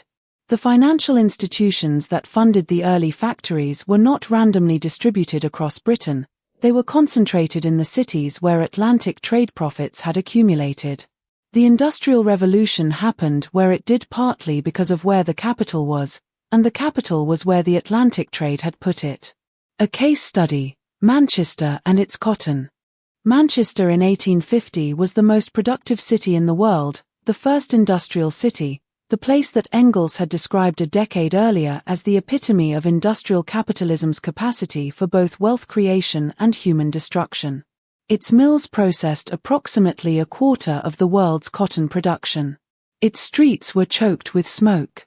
Its workers, many of them Irish refugees from the potato famine, lived in conditions that shocked even the Victorian middle classes who were benefiting from their labor. Its manufacturers were among the wealthiest people in Britain. The cotton that those mills processed came from the American South in quantities that had been growing since the invention of the cotton gin in 1793. The gin, which mechanized the separation of cotton fiber from the seed, made it economically rational to expand cotton cultivation dramatically, which meant expanding enslaved labor dramatically, which meant that the number of enslaved people in the American South grew from approximately 700,000 in 1790 to approximately 4 million in 1860. The mechanical innovation that is celebrated as a triumph of American ingenuity was also, directly and causally, a driver of the largest expansion of slavery in American history. The Manchester manufacturers who were buying American cotton in the 1850s were buying the product of this expansion. Most of them knew it. Some of them thought it was wrong. Almost none of them stopped buying. The economics of the textile industry made American slave-grown cotton, cheap, abundant, high quality, the only viable source of raw material at the scale the industry required. When the American Civil War disrupted cotton supply, the Manchester mills shut down and tens of thousands of workers were thrown out of work. The mill owners and the workers and the financial institutions behind them were not neutral parties to the question of slavery. They had a direct economic stake in its continuation. The debt that isn't counted.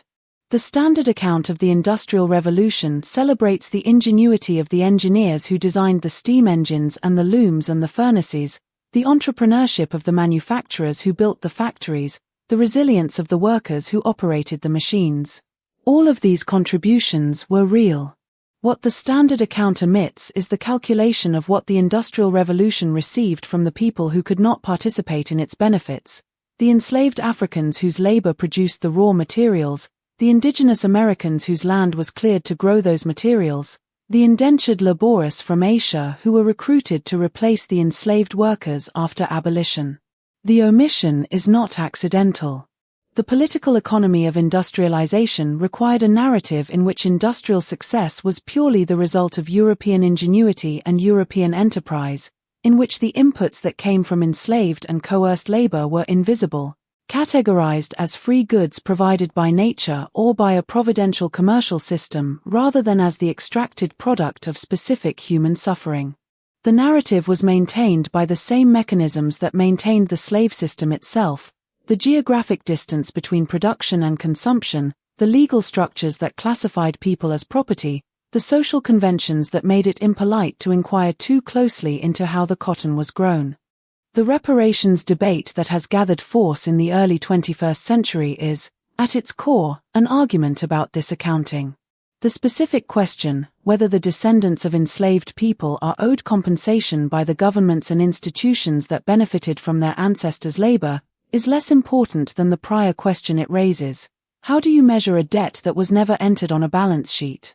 The Atlantic economy was built on labor that was never paid for.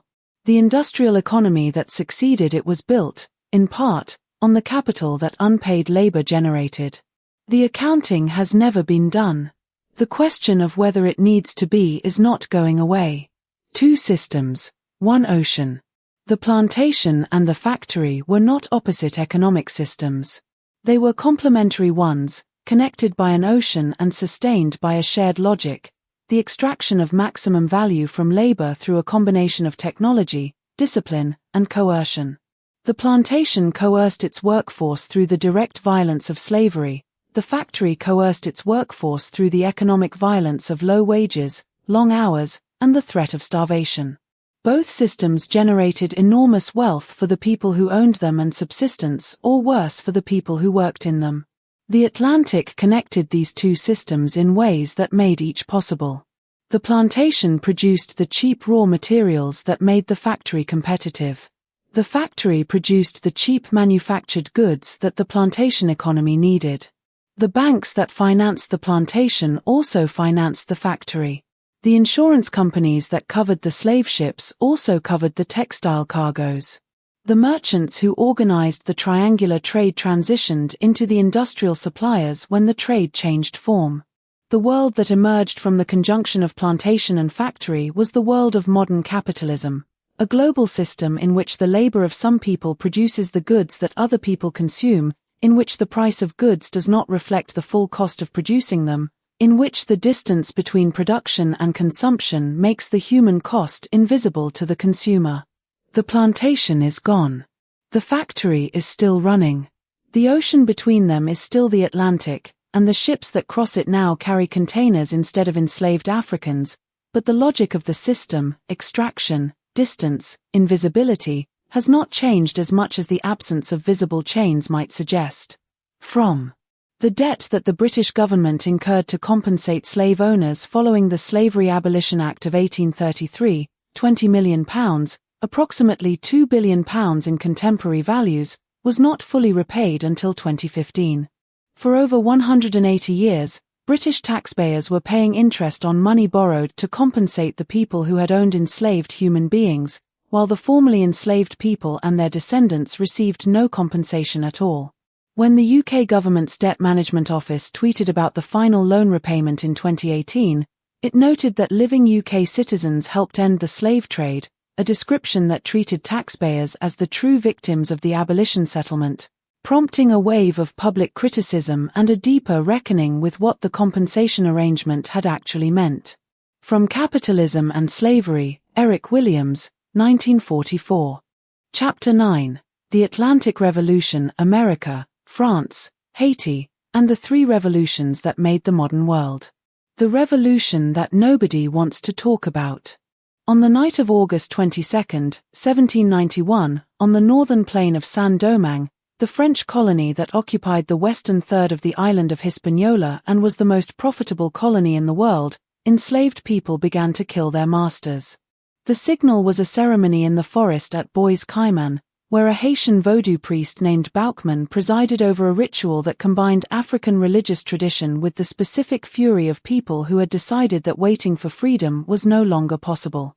The fires that lit the sky over the northern plain that night were visible from the harbor at Cap Français, where French planters watched their world burn and understood, with the specific clarity of terror, what was happening. The Haitian Revolution that began that night in 1791 and ended in 1804 with the declaration of the independent Republic of Haiti was the only successful slave revolt in history. It defeated four of the most powerful armies in the Atlantic world, the French, the British, the Spanish, and Napoleon's army, over 13 years of brutal warfare in which disease killed more soldiers than combat. It abolished slavery 60 years before the American Civil War. It established the first black republic in the world and the second republic in the Western Hemisphere, after the United States. It is not in the standard curriculum. The American and French revolutions, which happened in the same generation and drew on the same Enlightenment ideas, are foundational texts of the modern political world. The Haitian Revolution, which took those ideas more seriously than either of the others, which actually abolished the institution of human bondage that both the American and French revolutions left intact, is a footnote. The reasons for this asymmetry are not obscure. The Haitian Revolution frightened the slave-owning societies of the Atlantic world into a silence about it that has lasted 2 centuries. Liberty and its contradictions.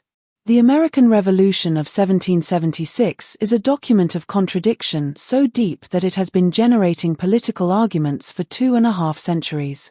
All Men Are Created Equal was written by a man who owned more than 600 enslaved people over his lifetime and freed only 2 of them.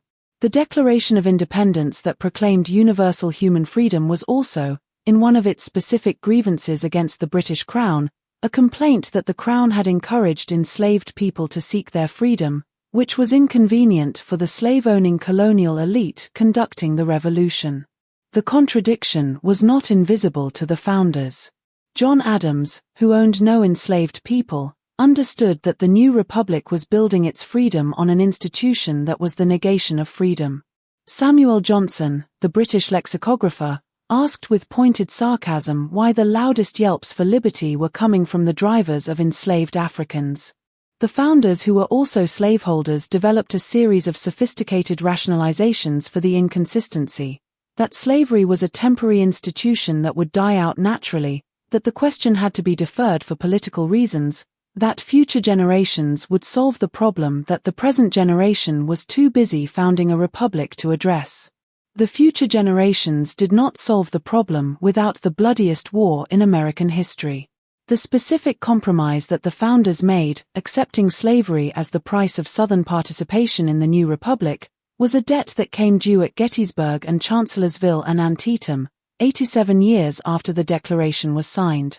The revolution that proclaimed all men equal was built on a foundation that required a second revolution to reform. The Atlantic saw both. A case study, Toussaint Louverture and the Limits of Revolution.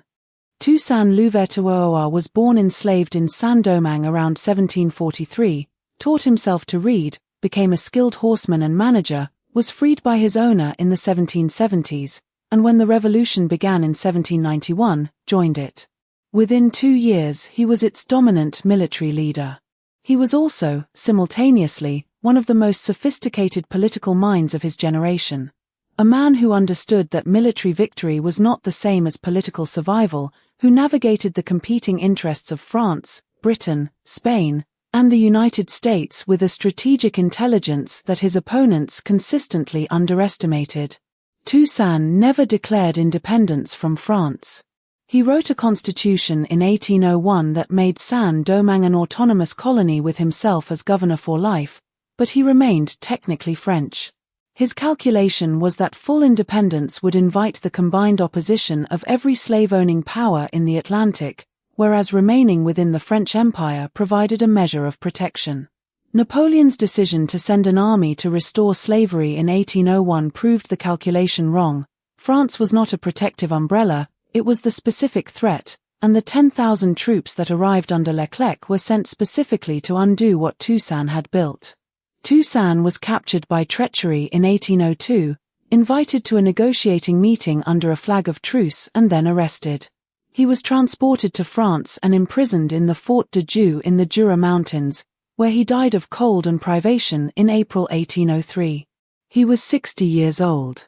His death did not end the revolution. The army he had built continued under Jean-Jacques Dessalines, defeated the French, and declared independence on January 1, 1804. Haiti's first act as an independent nation was to name itself, the indigenous name of the island, the name it had before Columbus arrived, the name that meant land of mountains. It was a deliberate erasure of the colonial name, and a deliberate claim on the history that colonialism had attempted to extinguish. The French Revolution and the Atlantic. The French Revolution of 1789 is the other foundational event of the Atlantic Revolutionary Age, and its relationship to slavery is equally tortured. The Declaration of the Rights of Man, adopted by the French National Assembly in August 1789, proclaimed universal human rights in language as absolute as the American Declaration. The question of whether those rights extended to the enslaved people of Saint-Domingue, France's most profitable colony, the source of approximately 40% of France's foreign trade, was the most urgent test of the Declaration's universality. The French Constituent Assembly failed the test. Free people of color in the colonies, mixed-race people who were free but not white, petitioned for the rights that the Declaration had proclaimed. They were denied. When Vincent Oge, a free man of color from Saint-Domingue, led a small revolt in 1790 demanding rights for free people of color, he was captured, tortured, and broken on the wheel. The French Revolution, which had just proclaimed universal human rights, tortured and killed a man for demanding those rights. The specific failure of the French Revolution to extend its principles to the Caribbean was not merely a moral inconsistency. It was a causal factor in the Haitian Revolution. The enslaved people of Saint-Domingue, watching the free people of color fail to obtain rights through petition and peaceful revolt, drew the obvious conclusion. If the revolution's principles did not apply to them voluntarily, they would make them apply by force. The fires of August 22, 1791 were, in part, the direct consequence of the French Revolution's failure to mean what it said. 3 revolutions and 1 ocean. The American Revolution, the French Revolution, and the Haitian Revolution were not separate events that happened to occur in the same generation. They were a single Atlantic phenomenon, connected by the same intellectual tradition, the same ocean, the same tensions between the proclaimed ideals of the Enlightenment and the specific economic interests that the Enlightenment-era Atlantic economy required. The American Revolution inspired the French. The French Revolution inspired the Haitian. The Haitian Revolution terrified the American and French revolutionaries who had inspired it, because it took their principles to a conclusion they had not intended: actual universal freedom, including freedom for the enslaved people whose labor their own revolutions had left undisturbed. The United States, which had recognized France as a republic in 1778, refused to recognize Haiti as a republic until 1862. France recognized Haiti in 1825, but only in exchange for a payment of 150 million francs, compensation to French slave owners for the property they had lost in the revolution.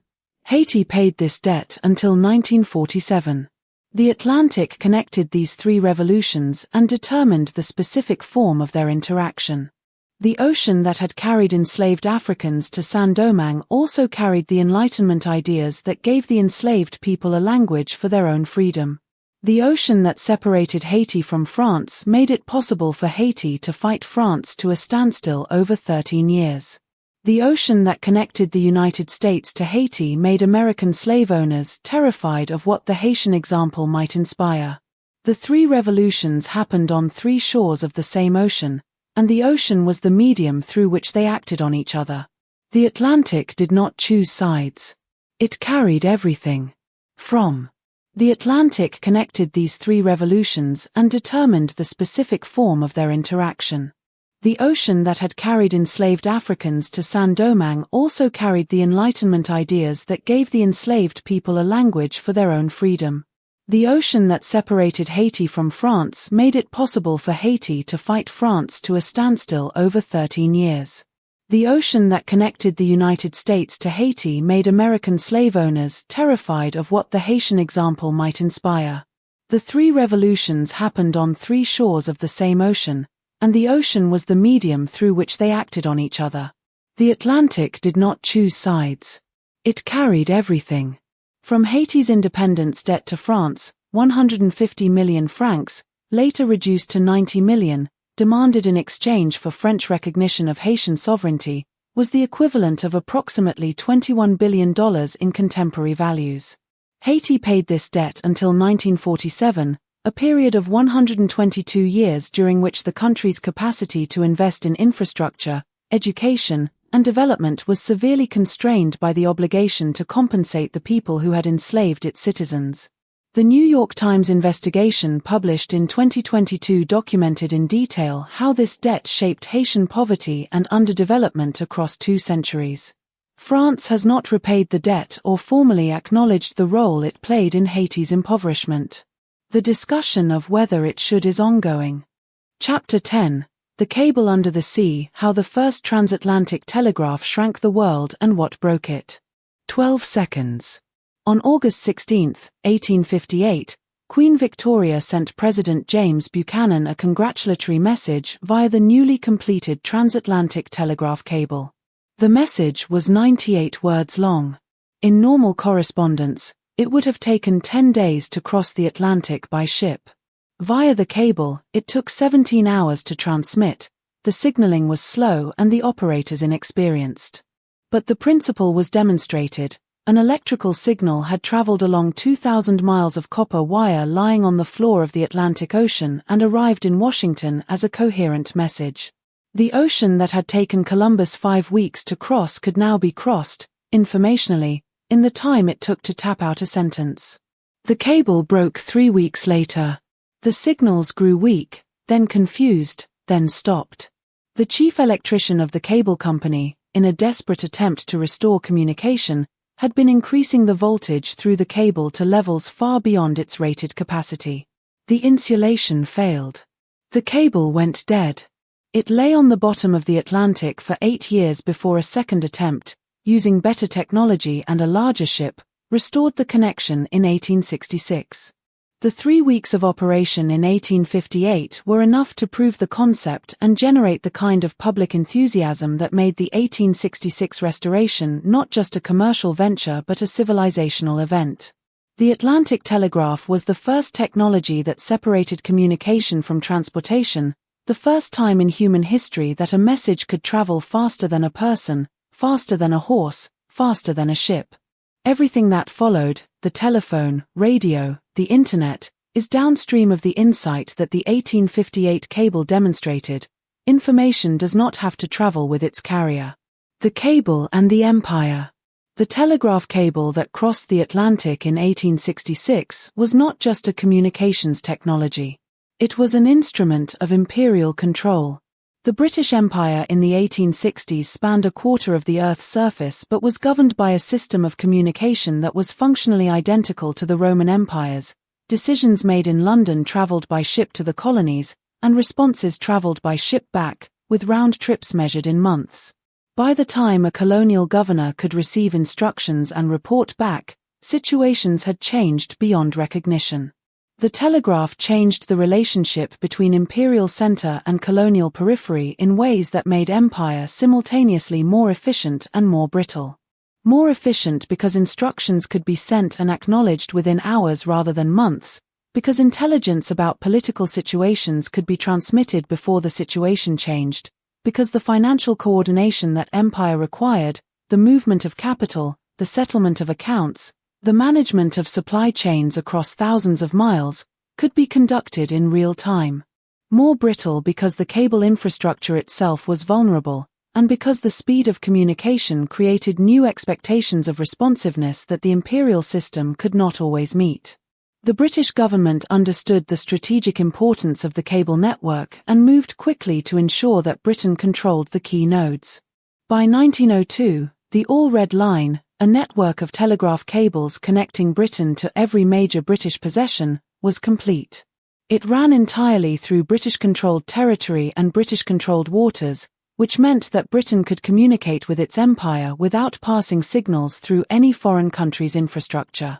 The Atlantic Cable was the first link in a global information network that was, by the early 20th century, the most powerful communications system in history. It was also, explicitly, a weapon of empire. A case study: the stock market and the cable.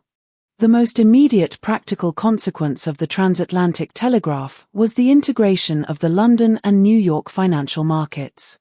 Before the cable, the prices of securities traded in London and New York diverged because information about price movements took 10 days to cross the Atlantic by ship. Arbitrageurs, traders who profited from price differences between markets, could exploit these divergences, but the exploitation required waiting for ships. After the cable, prices in the two markets synchronized almost instantly, and the arbitrage opportunities that had been created by the Atlantic's physical width disappeared. The integration of the Atlantic financial markets through the telegraph was the first step toward the global financial system that exists today. A system in which prices in Tokyo, Frankfurt, New York, and London respond to the same information simultaneously, in which capital can move between markets in milliseconds, in which the distinction between a domestic market and a global one has largely disappeared. The specific mechanism that made this possible, the ability to transmit price information faster than physical goods could move, was pioneered on the floor of the Atlantic Ocean in 1866. The financial consequences of the cable's failure in 1858 were instructive. During the 3 weeks of operation, American cotton prices in Liverpool had moved based on information from New York that arrived via cable rather than by ship. When the cable failed, the market reverted to the old system of shipborne information, and the price volatility that had been reduced by real-time information increased sharply. The market had adapted to the cable's speed within 3 weeks. Losing it felt, to contemporaries, like losing a sense. The ocean had expanded again. The Atlantic was wide once more. The cable as metaphor. The transatlantic cable is the ancestor of every communication technology that followed it: the telephone, radio, television, the internet. Each of these technologies solved the same problem: how to transmit information faster than people can travel, using different physical principles. The cable used copper wire and electrical impulses. Radio used electromagnetic waves through the air. The internet uses fiber optic cables and packet switching. All of them are, in their fundamental logic, versions of the 1866 cable, a way of sending a message across the Atlantic faster than any ship could carry it. The internet cables that now cross the Atlantic floor carry approximately 95% of the data that crosses the ocean, more than all the satellites combined. They are thicker and faster than the 1866 cable, carrying billions of times more information, but they lie in roughly the same place, on roughly the same ocean floor, maintained by roughly the same combination of commercial interest and geopolitical calculation. The cables that carry the internet, like the cables that carried the telegraph, are vulnerable to disruption, by ships' anchors, by earthquakes, by deliberate sabotage. A 2022 incident in which undersea cables serving the Tonga Islands were cut by a volcanic eruption cut the island group off from the internet for weeks. The Atlantic cable that Queen Victoria used to send 98 words to President Buchanan in 17 hours now carries approximately 10 terabits of data per second. The ocean has not changed. The cable has been replaced many times. The principle is unchanged: to communicate across the Atlantic, you run a wire across the floor of the ocean and push electrons through it. The electrons do not know they are crossing the same ocean that Columbus crossed. The information does not care about the history of the medium through which it travels. The cable under the sea carries everything and knows nothing. What the cable meant. The transatlantic telegraph cable was the first technology that made the two shores of the Atlantic feel like parts of the same world rather than parts of two different worlds. Before the cable, the Atlantic was a delay, a 2-week gap between cause and effect, between event and response, between the world as it was and the world as it was known to be. After the cable, the delay collapsed. Events in New York were known in London within minutes. The Atlantic was still there, you still had to sail across it to move people and goods, but it was no longer a boundary between knowledge.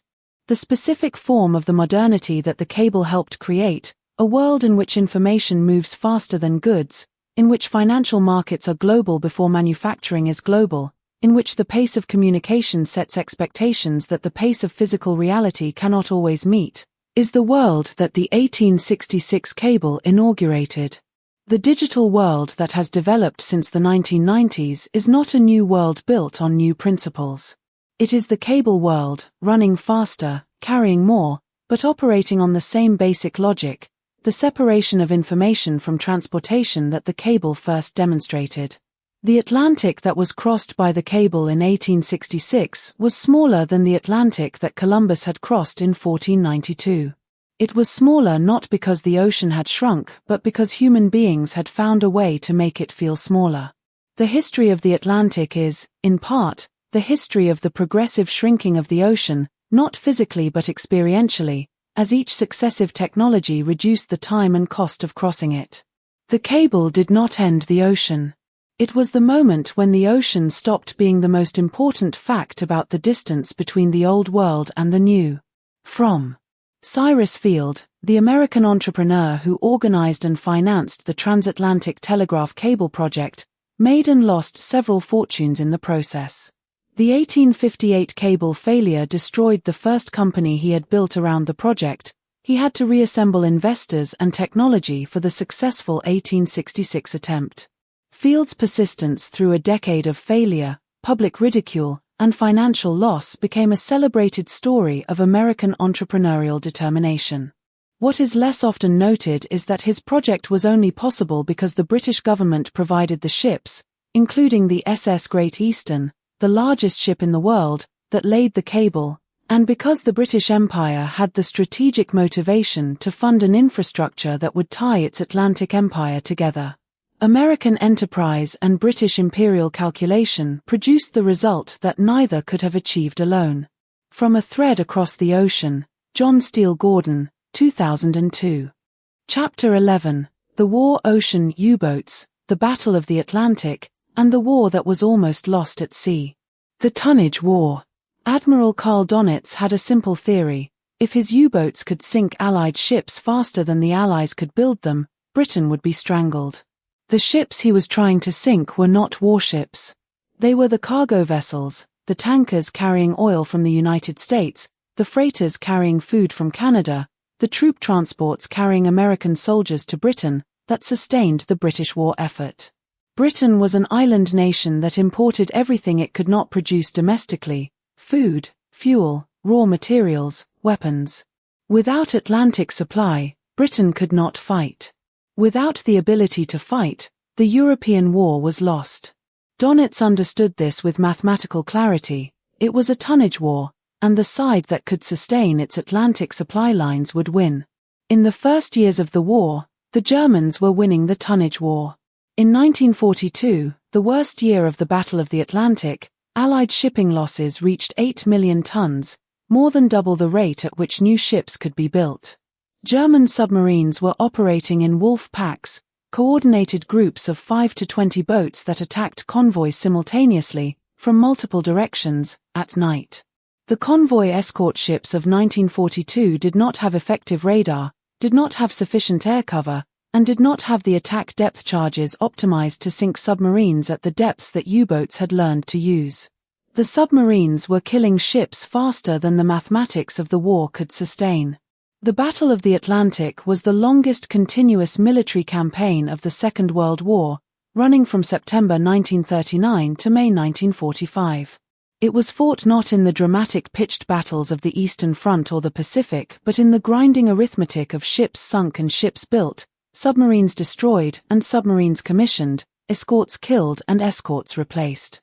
It was decided not by a single decisive engagement but by the cumulative effect of technological development, operational innovation, and industrial production, the specific unglamorous grinding of an industrial war fought on and under the water of an ocean that did not care who was winning. What the Atlantic decided. The Battle of the Atlantic determined the outcome of the Second World War in a way that no other campaign did. If Germany had won the tonnage war, if the U-boats had sunk Allied shipping faster than it could be replaced, Britain would have been unable to sustain its war effort. The American build-up in Britain for the eventual cross-channel invasion would have been impossible, and the course of the European war would have been different in ways that are impossible to model precisely but are likely to have been catastrophic.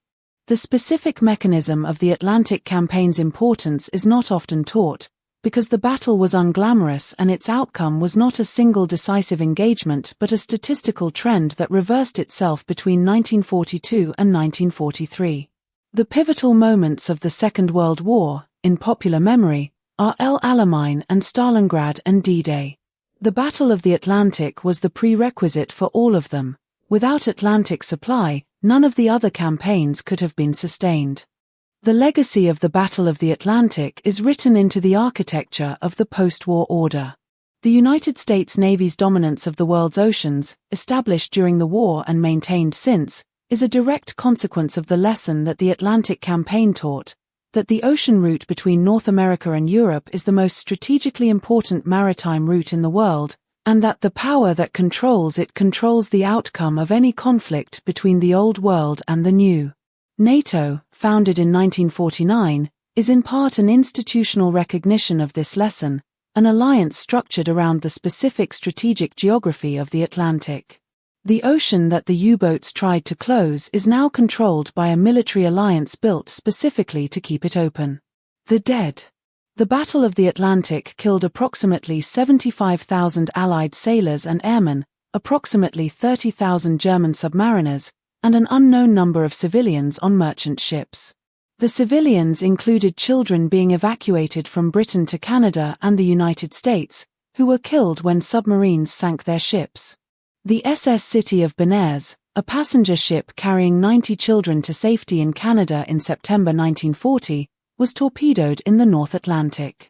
77 of the 90 children drowned. The German submarine commander did not know the ship was carrying children. He knew it was a large passenger vessel in a war zone. The specific moral complexity of the Battle of the Atlantic, in which both sides were engaged in the systematic killing of men and ships that they could not see clearly, at night, in storms, with imperfect information about what they were attacking, produced after the war a literature of mutual recognition that is unusual in the history of military memoirs.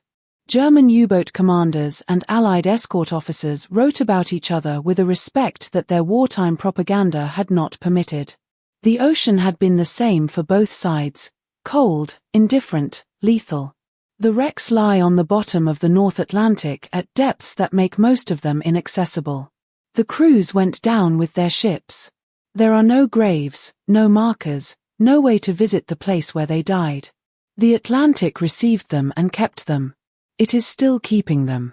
The ocean that made the modern world also holds in its depths the specific cost of maintaining the order the modern world requires, the specific cost, in young men who went underwater in submarines or into the water from sinking ships, of keeping the Atlantic open. The wrecks lie on the bottom of the North Atlantic at depths that make most of them inaccessible. The crews went down with their ships.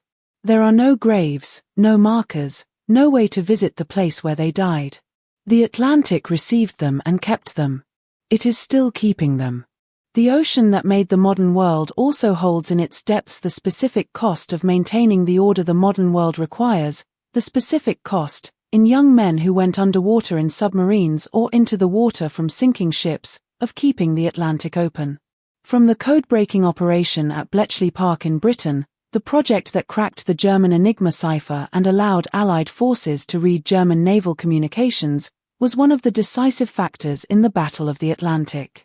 Access to German U-boat positions, convoy interception orders, and submarine operations reports allowed Allied convoy escorts to route around submarine concentrations and attack submarines whose positions were known. The Germans, who believed their Enigma cipher was unbreakable, never fully understood why their Atlantic campaign turned so decisively against them in 1943.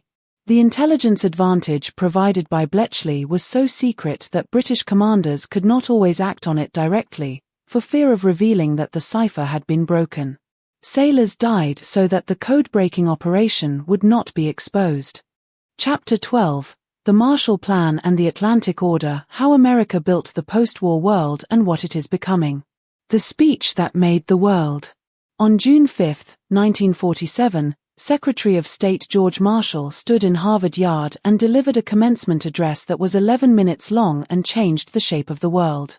He described Europe's condition with an economist's precision: the physical destruction of industry and infrastructure, the disruption of agricultural systems, the breakdown of the commercial relationships that allowed one part of Europe to buy from another, the specific danger that economic desperation posed to political stability in countries that were being courted by the Soviet Union. He proposed that the United States provide the capital to restart European economies, on the condition that the Europeans coordinate their recovery plans. The Marshall Plan that followed, $16 billion of American economic assistance to Western Europe between 1948 and 1952, approximately $170 billion in contemporary values, was the largest peacetime transfer of wealth between nations in history up to that point. It was also one of the most successful foreign policy investments ever made. The Western European economies that received Marshall Plan assistance recovered faster than the most optimistic pre-war projections, rebuilt democratic institutions that have proven durable, and became the wealthiest societies in human history. The Marshall Plan was not altruism. It was a strategic investment. The Truman administration understood that a destroyed and impoverished Western Europe was a Western Europe vulnerable to Soviet influence, and that a Soviet-dominated Europe would shift the global balance of power in ways that threatened American security and American commercial interests. The $16 billion was not charity, it was the cost of keeping the Atlantic Alliance functional and the Atlantic Order intact. It was, in the language of the financial instruments that Silk Road merchants had invented and Atlantic traders had refined, a very good investment. The Atlantic Order. The post-war world that the United States built around the Atlantic was not just the Marshall Plan. It was a system of interlocking institutions, NATO for military security, the International Monetary Fund and World Bank for financial stability, the General Agreement on Tariffs and Trade for commerce, the United Nations for political legitimacy, that was specifically designed to prevent the conditions that had produced the two world wars and the Great Depression. The specific design of this system reflected the specific lesson that American policymakers had drawn from the interwar period, that nationalism, protectionism, and the absence of collective security arrangements had created the conditions for global catastrophe. The Atlantic Order was built on the opposite principles: international institutions, free trade, collective defense, and the leadership of a hegemonic power, the United States, that was willing to pay the costs of maintaining the system because it benefited from the system more than anyone else. The Atlantic Order was explicitly an Atlantic Order in its early decades. Its core institutions were built around the relationship between the United States and Western Europe, the two shores of the ocean that had been the center of the global economy and global conflict for 5 centuries. The rest of the world was incorporated into it on terms set by the Atlantic powers, sometimes as beneficiaries, sometimes as subjects, sometimes as reluctant participants who had no better option. The Bretton Woods system that governed international finance from 1944 to 1971 was designed to serve the Atlantic economies. The trading regime that developed from GATT was shaped by Atlantic commercial interests. The Atlantic Order was global in its reach and Atlantic in its architecture. A case study: the dollar and the ocean. The United States dollar became the world's reserve currency at the Bretton Woods Conference of 1944, when 44 Allied nations agreed that their currencies would be pegged to the dollar, and the dollar would be pegged to gold at $35 per ounce. The arrangement reflected a simple fact: the United States held approximately 2/3 of the world's gold reserves in 1944, and the country that held the gold set the terms. The dollar's dominance as a reserve currency gave the United States a specific and extraordinary privilege: the ability to print money that the rest of the world was obligated to hold. When the United States ran a trade deficit, importing more than it exported, it could pay for the difference by issuing dollars, which other countries had to accept because they needed dollars to conduct international trade. This privilege, sometimes called exorbitant privilege by French critics who resented it, was one of the primary material benefits that the Atlantic Order provided to the United States.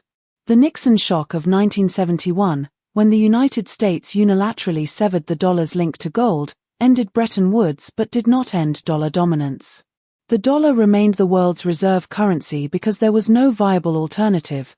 The U.S. economy was too large, the U.S. financial markets too liquid, and the U.S. military too powerful for other countries to credibly refuse dollar-denominated trade. The petrodollar system that emerged after 1973, in which oil, the world's most important commodity, was priced and traded in dollars, reinforced the dollar's dominance in ways that the Bretton Woods architects had not specifically planned. The Atlantic financial order that the dollar represented was not planned in its specific form. It accumulated, like all the Atlantic world's institutions, from the intersection of power, interest, and accident.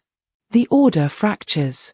The Atlantic Order that the United States built after 1945 has been showing cracks since at least the 1990s, when the Cold War ended and the Soviet threat that had justified the order's costs disappeared. The specific argument that justified American leadership, that the United States was the essential protector of a liberal international order that everyone benefited from, became harder to make as American power was used in ways that its Atlantic allies did not endorse. Iraq 2003. As American financial management produced global crises, 2008, and as American domestic politics turned toward a nationalism that questioned the value of international commitments. The fractures have accelerated since 2016, when a U.S. presidential candidate explicitly questioned the value of NATO, challenged the free trade regime that the Atlantic Order had built, and argued that the United States had been a sucker for maintaining an international order that other countries exploited. The argument was made with considerable rhetorical force and considerable historical inaccuracy.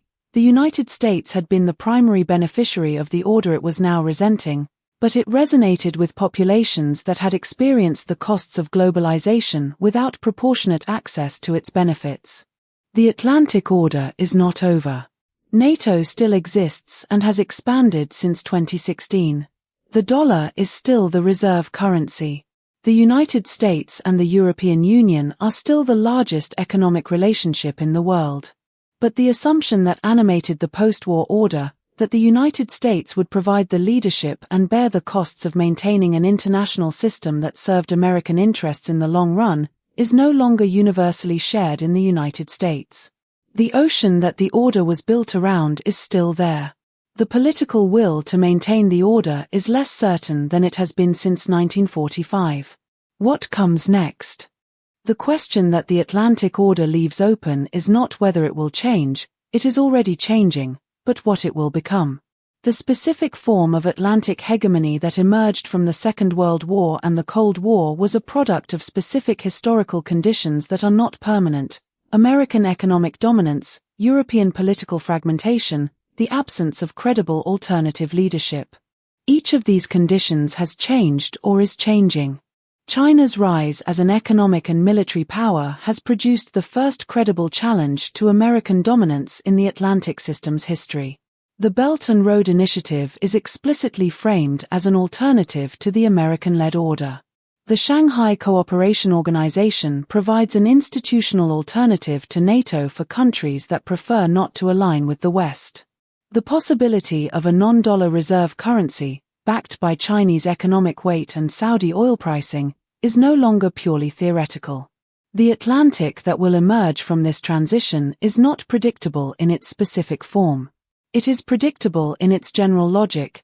The ocean will remain the connection between the world's largest economies and the world's most powerful military alliance. The specific institutions that structure that connection will change as the balance of power changes. The ocean does not care. It has seen empires rise and fall on its shores before. It will see more. The Atlantic made the modern world. The modern world is remaking the Atlantic Order. The ocean waits, as it always has, for the next crossing. From the Atlantic that will emerge from this transition is not predictable in its specific form. It is predictable in its general logic. The ocean will remain the connection between the world's largest economies and the world's most powerful military alliance. The specific institutions that structure that connection will change as the balance of power changes. The ocean does not care. It has seen empires rise and fall on its shores before. It will see more. The Atlantic made the modern world. The modern world is remaking the Atlantic Order. The ocean waits, as it always has, for the next crossing.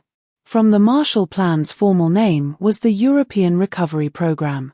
George Marshall, who proposed it, received the Nobel Peace Prize in 1953, the only professional soldier to receive the award, reflecting the specific peace that the economic recovery he had proposed had helped sustain. The Soviet Union refused Marshall Plan assistance and pressured its Eastern European satellites to refuse as well, on the grounds that the plan was an instrument of American imperialism designed to tie European economies to American capital. The Soviet assessment was partly accurate. The plan did tie Western European economies to American capital. It also produced the fastest sustained economic growth in European history. The two things were not contradictory. Chapter 13, The Weather Machine, the Gulf Stream, AY-MOC, and the Climate System that Made Europe Habitable. The Current that Built Civilization. Strip the Gulf Stream from the North Atlantic and watch what happens to Europe. London, which sits at 51 degrees north latitude, the same latitude as the southern tip of Hudson Bay in Canada, would have the climate of Labrador rather than the climate of southern England. Average winter temperatures in Britain would drop by 5 to 10 degrees Celsius. Agriculture in Scotland and Scandinavia would become marginal or impossible. The populations that these regions support, numbering in the hundreds of millions, would need to go somewhere else, or would not exist in the numbers they currently do. The Gulf Stream, and the broader Atlantic meridional overturning circulation of which it is a part, is the reason that Europe has a disproportionate share of the world's agricultural land relative to its latitude, and therefore a disproportionate share of the world's population, and therefore the conditions that produced the specific civilization that built the Atlantic world. The Industrial Revolution happened in Britain partly because Britain had the coal, partly because Britain had the institutions, and partly because Britain had the climate, mild enough, wet enough, stable enough, to support the dense population that industrialization required. Britain had that climate because of the Gulf Stream. The current works by the same principle as the Silk Road's flying money. It moves value across distance without physically moving the substance that represents it. Warm water from the Caribbean moves north along the American coast and east across the Atlantic, releasing its heat into the European atmosphere as it cools. The cooled, saltier water then sinks to the ocean floor and returns southward in the deep ocean. The cycle, warm water north, cold water south, heat released into Europe, is the Atlantic's great conveyor belt, and it has been running for millions of years. How it could fail? The AYMOC, the Atlantic meridional overturning circulation, is driven by the density difference between warm, salty surface water and cold, fresh deep water. The salt content of the water is crucial. Saltier water is denser, sinks more readily, and drives the circulation. Fresh water from melting ice is less salty, less dense, and disrupts the sinking that drives the current. The Greenland ice sheet is melting. It has been melting for decades, and it is melting faster. The fresh water that is flowing off Greenland into the North Atlantic is measurably reducing the salinity of the water in the sinking zones north of Iceland and in the Labrador Sea where the AYMOC is driven. Multiple studies, using proxies for past ocean circulation and direct measurements of current ocean conditions, have concluded that the AYMOC is at its weakest in at least a millennium and possibly longer. A complete collapse of the AYMOC, a scenario that climate scientists refer to with a combination of scientific precision and barely contained alarm, would produce rapid and severe cooling across northwestern Europe, changes in the Atlantic storm track that would affect both European and American weather, disruption of the West African monsoon that feeds hundreds of millions of people, and acceleration of sea level rise along the American East Coast as the Gulf Stream's effect of pulling water away from the coast is removed. The specific timing of a potential collapse is unknown. Estimates range from decades to centuries. The specific probability is debated. What is not debated is that the current is weakening, and that the civilization that grew up depending on it should pay attention. The feedback loops. The specific danger of the AYMOC's potential collapse is not just the cooling that it would produce in Europe. It is the feedback loops that the cooling would set in motion. Reduced agricultural productivity in Europe means reduced food security, which means political instability, which means reduced capacity for international cooperation on climate change, which means continued carbon emissions, which means continued warming globally even as Europe cools, which means continued melting of the Greenland ice sheet, which means continued freshwater input to the North Atlantic, which means continued disruption of the AYMOC. Climate science has identified several potential tipping points in the Earth's climate system, thresholds beyond which changes become self-reinforcing and irreversible on human timescales. The AYMOC is one of the most studied and most feared of these tipping points, not because a collapse is certain, it is not, but because the consequences of a collapse are so severe, the recovery timescale so long, and the warning signs so ambiguous that the civilization most at risk may not recognize the danger until it is past the point of being manageable. The Atlantic that made European civilization hospitable could make it uninhabitable. The same ocean, the same current, the same heat transport system, reversed. The possibility is not science fiction. It has happened before. The question is whether a civilization that has spent 5 centuries treating the Atlantic as a resource to be exploited has been paying attention to the warnings that the resource is sending. The signals are there. The Gulf Stream is slowing. The ice is melting. The ocean is still running its conveyor belt. For now. The ocean as early warning. The Atlantic is the most monitored ocean on Earth. The Rapid Array, a string of instruments stretched across the Atlantic at 26 degrees north latitude, has been continuously measuring the strength of the AY since 2004. It is the only direct, continuous measurement of the current that has historically warmed Europe, and it has recorded a measurable decline in the AY strength since monitoring began. The monitoring exists because the scientific community has understood for decades that the AY is the most consequential physical feature of the Atlantic for human civilization, and that understanding what it is doing requires the kind of continuous, systematic observation that a single research cruise cannot provide. The Rapid Array is the Atlantic's early warning system, the instrument that will tell the world if the current that built European civilization is failing in ways that cannot be reversed.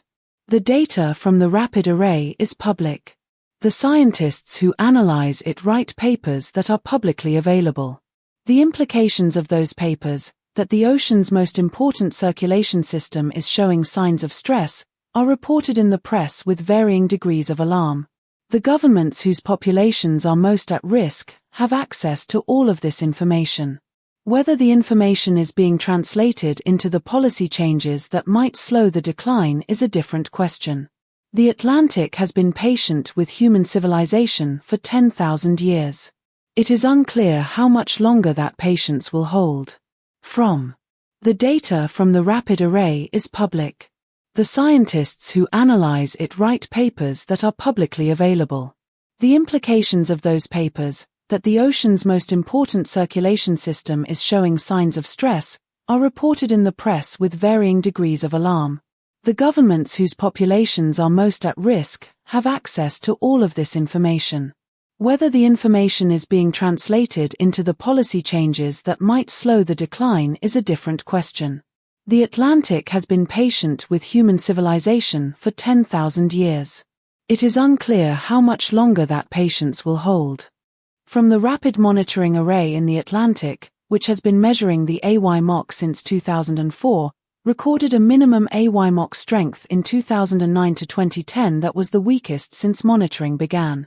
Subsequent measurements have shown that the 2009 to 2010 minimum was not an isolated event but part of a trend toward reduced AY strength. A 2021 study in Nature Climate Change, analyzing proxy data stretching back over 1,000 years, concluded that the AY is at its weakest in more than a millennium. A 2022 study in Nature Climate Change, using different proxy data, argued that the current may be approaching a tipping point. Both studies were described by their authors as concerning. Neither study claimed certainty about when or whether a collapse would occur. Chapter 14. The Hurricane: How the Atlantic Produces Its Most Destructive Force, and What That Force Reveals. The machine that makes storms. A hurricane is a heat engine. It takes the thermal energy stored in warm tropical ocean water and converts it into the kinetic energy of wind and the potential energy of lifted water. The Atlantic-specific geography, the warm shallow waters of the Caribbean and the Gulf of Mexico, sitting in the path of the trade winds, in the latitude band where the Coriolis effect imparts rotation to large-scale atmospheric disturbances, makes it one of the most efficient hurricane-producing environments on Earth. Every year, between June and November, the Atlantic manufactures between 10 and 15 named storms, of which roughly 6 reach hurricane strength, of which roughly 2 make landfall on inhabited coastlines. The mechanism is precise. A cluster of thunderstorms over warm water begins to organize around a low-pressure center. If the water is warm enough, at least 26 degrees Celsius, and the atmospheric conditions are favorable, low wind shear, high humidity, the system draws more warm, moist air from the ocean surface, releasing the latent heat stored in water vapor as the air rises, which draws more air in from below, which warms the air above, which makes the pressure at the center drop further, which draws more air in. The system feeds on itself. If it develops an eye, the calm center of descending air, the organization of the winds into a rotating disk becomes self-reinforcing. A Category 5 hurricane releases as much energy as 10,000 nuclear bombs per day. The people who live in the path of Atlantic hurricanes have understood this machine for as long as they have lived there. The indigenous peoples of the Caribbean, the Taino and Carib, who were the first Atlantic peoples encountered by European explorers, had words for the storms and practices for surviving them: evacuation to high ground, the building of structures designed to flex rather than resist, the maintenance of food stores that could survive a storm. The Europeans who replaced them brought different building traditions, different assumptions about the built environment's relationship to weather, and a learning curve measured in catastrophes. What the hurricane reveals. Hurricane Maria hit Puerto Rico on September 20, 2017, as a Category 4 storm with sustained winds of 155 miles per hour. It destroyed the island's electrical grid, which had been aging and inadequately maintained before the storm, and left approximately 3 million American citizens without power for months. The official death toll was initially reported as 64. A later study by Harvard University estimated that the storm and its aftermath had killed approximately 4,645 people, mostly through the consequences of the grid failure: people on home oxygen machines, people who could not access medical care, people who died in the heat. The federal response to Maria was, by virtually every measure, inadequate compared to the federal response to Hurricane Harvey, which had hit Texas 3 weeks earlier. The difference in response reflected a difference in political weight. Texas was a large state with a powerful congressional delegation, whose electoral votes mattered in presidential elections. Puerto Rico was a territory with no electoral votes, a majority non-white population, and a colonial relationship to the federal government that made its residents citizens without giving them full political representation. Maria revealed, with the specific clarity that disasters provide, the political geography of the Atlantic world in 2017, who counted and who did not, whose suffering generated federal action and whose did not, which citizens of the United States were treated as fully American and which were treated as something less. The hurricane did not create these inequalities. It illuminated them. The storm that formed over warm Atlantic water and made landfall on an island whose history was shaped by 5 centuries of the Atlantic economy was not a natural disaster in the simple sense. It was a natural force acting on a socially constructed vulnerability that had been built over centuries. Climate and the hurricane. Climate change is making Atlantic hurricanes more dangerous in specific, measurable ways. The specific mechanism is not disputed. Warmer ocean water provides more energy for storm intensification, which means that storms that historically might have reached Category 3 are now more likely to reach Category 4 or 5. Warmer atmosphere holds more water vapor, which means hurricane rainfall events are more intense. Sea level rise increases the height of storm surges. The combination of these 3 effects means that a storm of a given wind speed in 2024 produces more damage than an identical storm in 1980. The Atlantic hurricane season of 2017 was not unusual in the number of storms it produced. It was extraordinary in the intensity of the storms at landfall. Harvey, Irma, and Maria were 3 Category 4 or stronger storms making landfall in the same 6-week period, something that had not happened in the modern era of comprehensive hurricane records. Climate scientists who study the relationship between ocean temperature and storm intensity were careful to note that attributing any single storm to climate change is methodologically complex. They were less careful about noting that the conditions that produced 3 major hurricanes in 6 weeks were precisely the conditions that their models predicted climate change would create. The future of the Atlantic hurricane threat is not uncertain in its direction. The uncertainty is about magnitude and timing, how much worse, and how fast. The range of scientific estimates is wide enough to allow for significant damage to be done under the optimistic end of the range and civilizational scale disruption under the pessimistic end.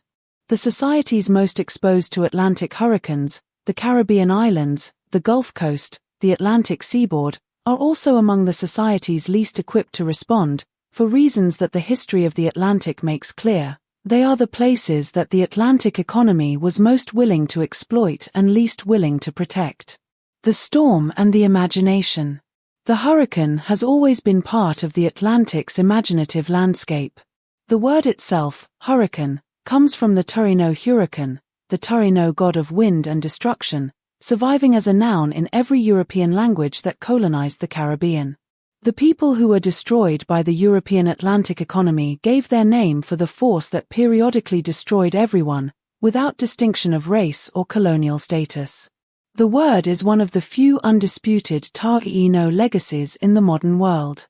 Shakespeare's Tempest, a play about a shipwreck on an island ruled by a magician, which has been read as a meditation on colonialism since the 19th century, was inspired by a pamphlet describing a 1609 hurricane that wrecked an English ship in Bermuda.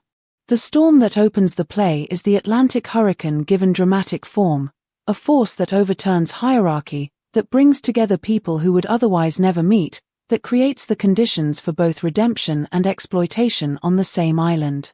The Tempest is not about a hurricane. It is about what happens when the Atlantic's violence deposits human beings on shores they did not intend to reach. The hurricane season is the Atlantic's annual reminder that the ocean has not been domesticated. 5 centuries of trade and empire and cable and NATO have not changed the physical reality of warm water and converging winds and the Coriolis effect. Every year, from June to November, the Atlantic builds its storms and sends them toward the inhabited shores. Every year, the people on those shores calculate their risk and decide how much of it they are willing to accept. The Atlantic does not negotiate. It waits for warm water. It is always warm enough. From the hurricane season is the Atlantic's annual reminder that the ocean has not been domesticated. 5 centuries of trade and empire and cable and NATO have not changed the physical reality of warm water and converging winds and the Coriolis effect. Every year, from June to November, the Atlantic builds its storms and sends them toward the inhabited shores. Every year, the people on those shores calculate their risk and decide how much of it they are willing to accept. The Atlantic does not negotiate. It waits for warm water. It is always warm enough. From the name hurricane enters English from the Spanish hurricane, which was borrowed from the Taino word for the god of evil and storms, one of the few Taino words to survive the genocide that followed European contact.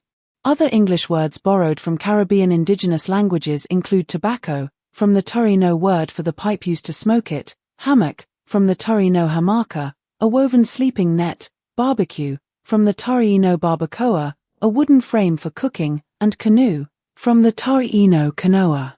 The Taino people were effectively extinct as a culture within a century of Columbus's arrival, but their vocabulary persists in the daily language of the descendants of the people who destroyed them. Chapter 15. The Migrant Ocean, Who the Atlantic Has Carried, Who It Has Stopped, and What That Difference Means. The Crossing. Every crossing of the Atlantic has been, for someone, the most important journey of their life. The enslaved Africans on the Middle Passage crossed it in chains, knowing they would never return, that the world they were going to would be the opposite of the world they were leaving. The Irish famine emigrants of the 1840s crossed it in coffin ships, carrying typhus and desperation and the specific knowledge that Ireland had killed them more slowly than the crossing might, and that the alternative was staying and dying faster. The European Jewish refugees of the 1930s crossed it on ocean liners, watching the lights of the continent that was preparing to murder them recede into the darkness, not knowing if the country they were going to would accept them. The Atlantic has always been the crossing between what is intolerable and what might be possible. It is the ocean that has carried more migrants than any other, in more conditions, under more duress, across more centuries. It has carried them involuntarily and voluntarily, in holds and in steerage and in first class, alive and dead, documented and undocumented, welcomed and turned away. The specific conditions of each crossing have reflected the specific political and economic arrangements of the moment, who was valued, who was feared, who was needed, who was unwanted. The current migration crisis in the Atlantic, the thousands of people from West Africa and the Middle East attempting to cross the ocean to the Canary Islands or the Mediterranean in small boats, dying in numbers that are recorded imprecisely because many bodies are never found, is not a new phenomenon. It is the latest iteration of the Atlantic's fundamental function, as the crossing between unbearable circumstances and potentially better ones. What has changed is not the human impulse to make the crossing.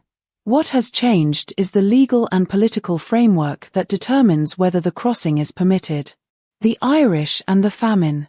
Between 1845 and 1852, the Great Famine killed approximately 1 million people in Ireland and forced another million to emigrate in conditions that killed a significant fraction of them during the crossing.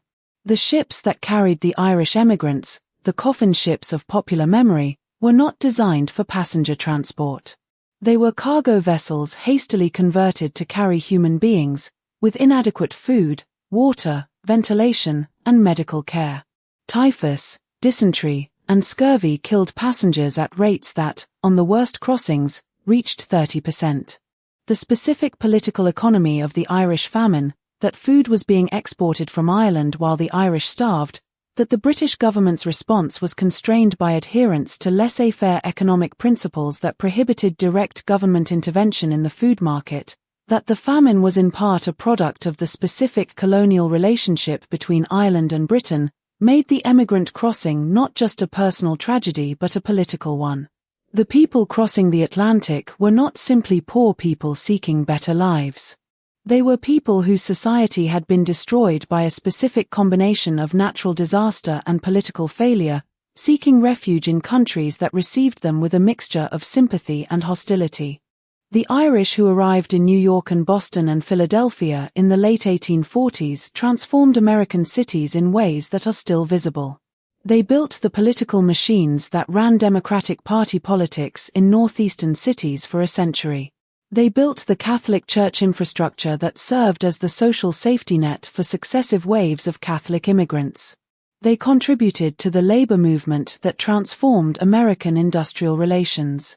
They brought with them the specific political consciousness of a people who had experienced colonialism and had decided that what had been done to them was wrong, a consciousness that shaped Irish-American politics for generations and that has contributed, in complex ways, to Irish-American attitudes toward other colonized peoples. The Atlantic crossing today. The Atlantic crossing is still happening, in boats that are not adequate for the ocean, in numbers that are imprecisely counted, with mortality that is imprecisely recorded. The people making the crossing from West Africa to the Canary Islands, a journey of approximately 1,000 miles in open wooden fishing boats, are doing so because the legal pathways to Europe are closed and the circumstances in their home countries are sufficiently desperate that the crossing, despite its mortality rate, represents a rational calculation. The specific calculation that migrants make, that the risk of the Atlantic crossing is preferable to the conditions they are leaving, is not irrational. It is the same calculation that the Irish famine emigrants made in the 1840s, that the Jewish refugees on the St. Louis made in 1939, that the enslaved Africans would have made if they had been given a choice. The Atlantic has always been the crossing between what is intolerable and what might be possible. The political question of how many people should be allowed to make that crossing, and under what conditions, has been answered differently in different eras, and the answer has always said more about the receiving society than about the people making the crossing. The Atlantic does not have an opinion about migration. It has currents and winds and storms that kill people who cross it in inadequate vessels, without regard for the documents those people do or do not carry. The ocean that carried enslaved Africans against their will now kills Africans who are trying to cross it voluntarily. The specific moral valence of these two forms of death is different. The ocean is the same ocean. The crossing is the same crossing. What has changed is who controls the terms of passage, and who is willing to die to find out if the terms can be bypassed. What the ocean owes. The history of Atlantic migration is the history of the Atlantic economy in concentrated form, who was brought across the ocean involuntarily, who came voluntarily and on what terms, who was rejected and sent back, who was accepted and on what terms. The specific distribution of these categories has followed the specific logic of the Atlantic economy. The people whose labor was needed were brought across or welcomed. The people whose labor was not needed were excluded or exploited. The countries that built their prosperity on the specific form of Atlantic economy that the previous chapters have described, the plantation system, the slave trade, the extraction of colonial resources, are now the countries that are most restrictive about who can cross the Atlantic in the other direction. The countries whose people were most exploited by the Atlantic economy are now the countries whose emigrants are most likely to die crossing it. The relationship between the historical Atlantic economy and the contemporary Atlantic migration crisis is not coincidental. It is causal. The Atlantic that made the modern world made it unequally. The prosperity that the ocean generated was not distributed proportionately to the labor that generated it. The people who did most of the labor received the least of the prosperity. Their descendants are still on the wrong side of the inequality, and some of them are still crossing the ocean, still making the calculation that the risk of the crossing is preferable to the conditions they are leaving.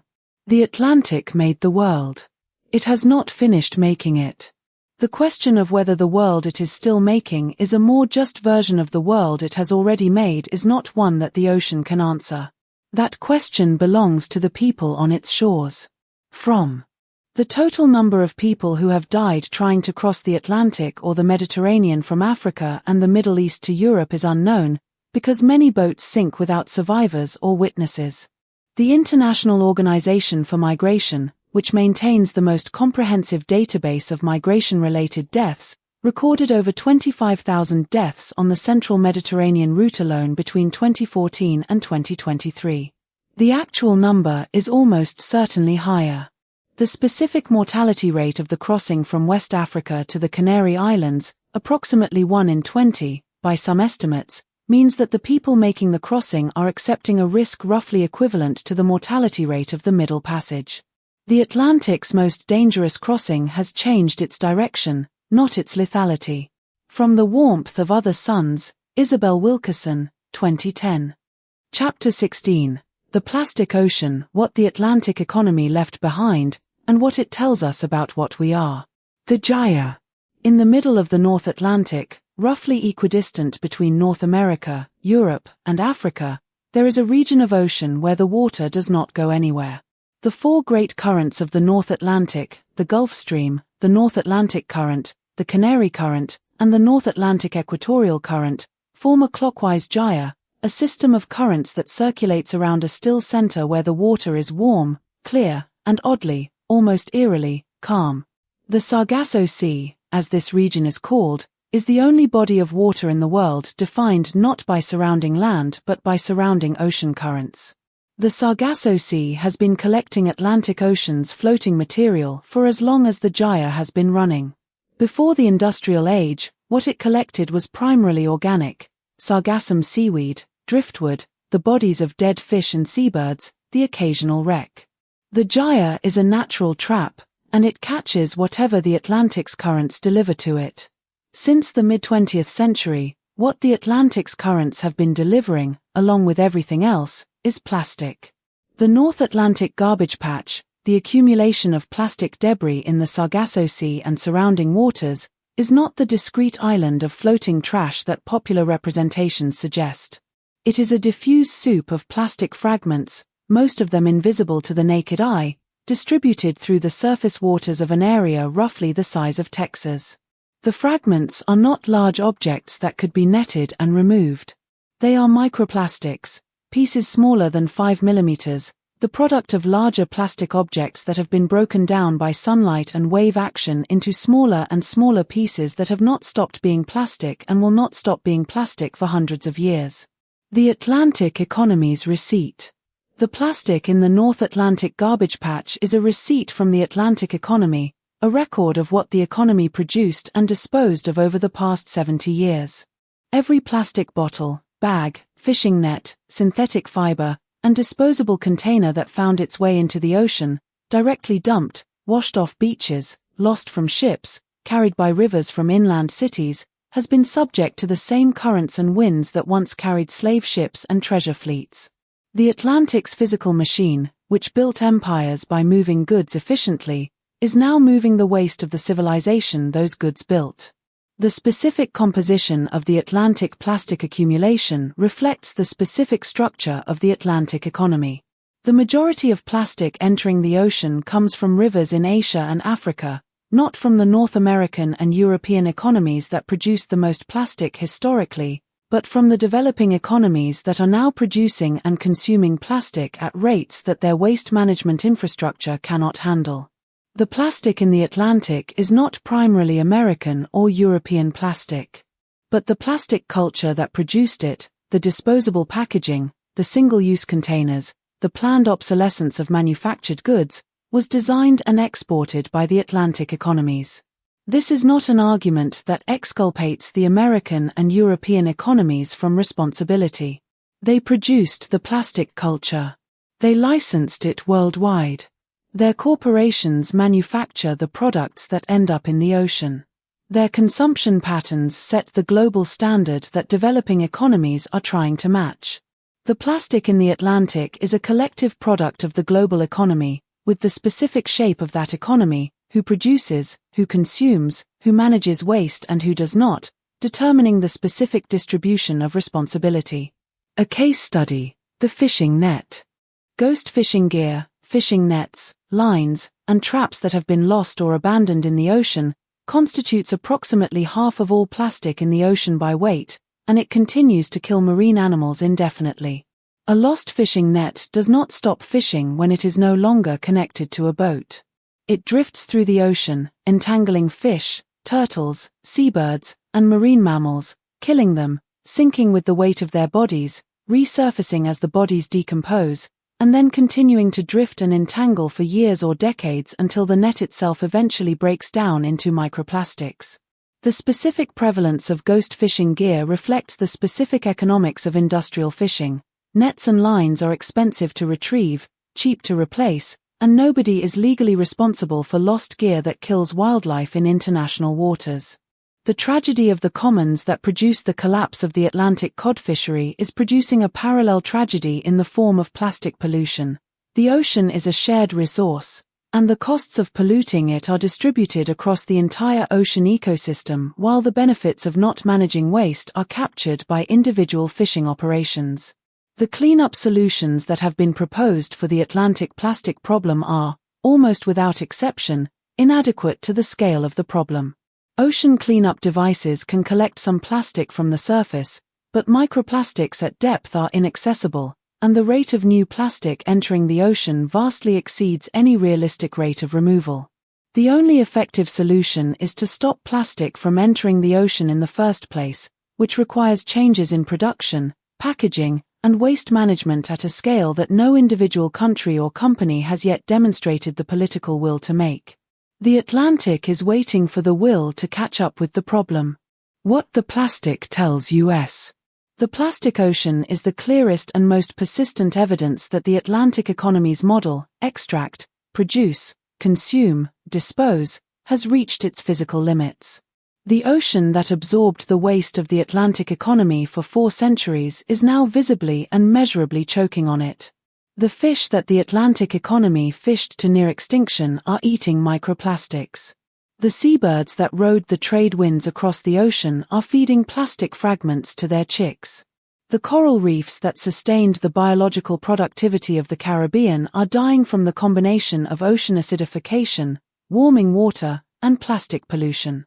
The specific irony of the plastic ocean is that the same physical properties of the Atlantic that made it the engine of the modern world, the currents that connected the continents, the winds that powered the trade ships, the biological productivity that fed the growing Atlantic economies, are now the properties that are distributing the modern world's waste most efficiently. The Gulf Stream that carried warmth to Europe is carrying microplastics to Europe. The trade winds that carried slave ships across the equatorial Atlantic are carrying plastic fragments across the same ocean. The Atlantic machine is running perfectly. It is simply running on different inputs now. The Atlantic economy built the modern world over 5 centuries through a specific combination of geography, biology, human ambition, institutional capacity, and violence. The plastic that it has deposited on the ocean floor is the residue of that process, not just the literal plastic, but the metaphorical plastic, the persistent, non-biodegradable legacy of a system that treated the ocean as a sink for whatever it did not need. The Atlantic can absorb this legacy indefinitely, in the sense that the ocean will still exist when the last plastic fragment finally breaks down. What it cannot absorb indefinitely, without consequences that the modern world is not prepared to manage, is the rate at which the legacy is still being produced. The ocean as mirror. The Atlantic Ocean has served as the mirror of Western civilization for 5 centuries. It has reflected, with the specific clarity of a large, featureless surface, what Western civilization is when it has the freedom of an ocean, what it does when it is powerful enough to do anything, when the distances are great enough to make consequences invisible, when the people affected are far enough away to be treated as abstractions. What the mirror has shown is not flattering. The Atlantic reflects the Middle Passage and the Plantation. It reflects the Zong massacre and the insurance claim. It reflects the coffin ships of the Irish famine and the turning away of the St. Louis. It reflects the plastic and the fishing nets and the dying coral reefs. It reflects all of this with equal indifference, because the ocean is indifferent, it does not judge what it reflects, and it does not withhold the reflection from those who would rather not see it. The Atlantic also reflects the cable that connected 2 continents and the Marshall Plan that rebuilt a destroyed one. It reflects the convoys that kept the supply lines open and the revolutions that proclaimed universal human freedom. It reflects the migrations that built new civilizations on its western shore and the scientific monitoring that is trying to understand what the civilization that built them is now doing to the climate system that made them possible. The Atlantic reflects everything. The question is not what the ocean shows us. The question is whether we are willing to look. From. The Atlantic also reflects the cable that connected 2 continents and the Marshall Plan that rebuilt a destroyed one.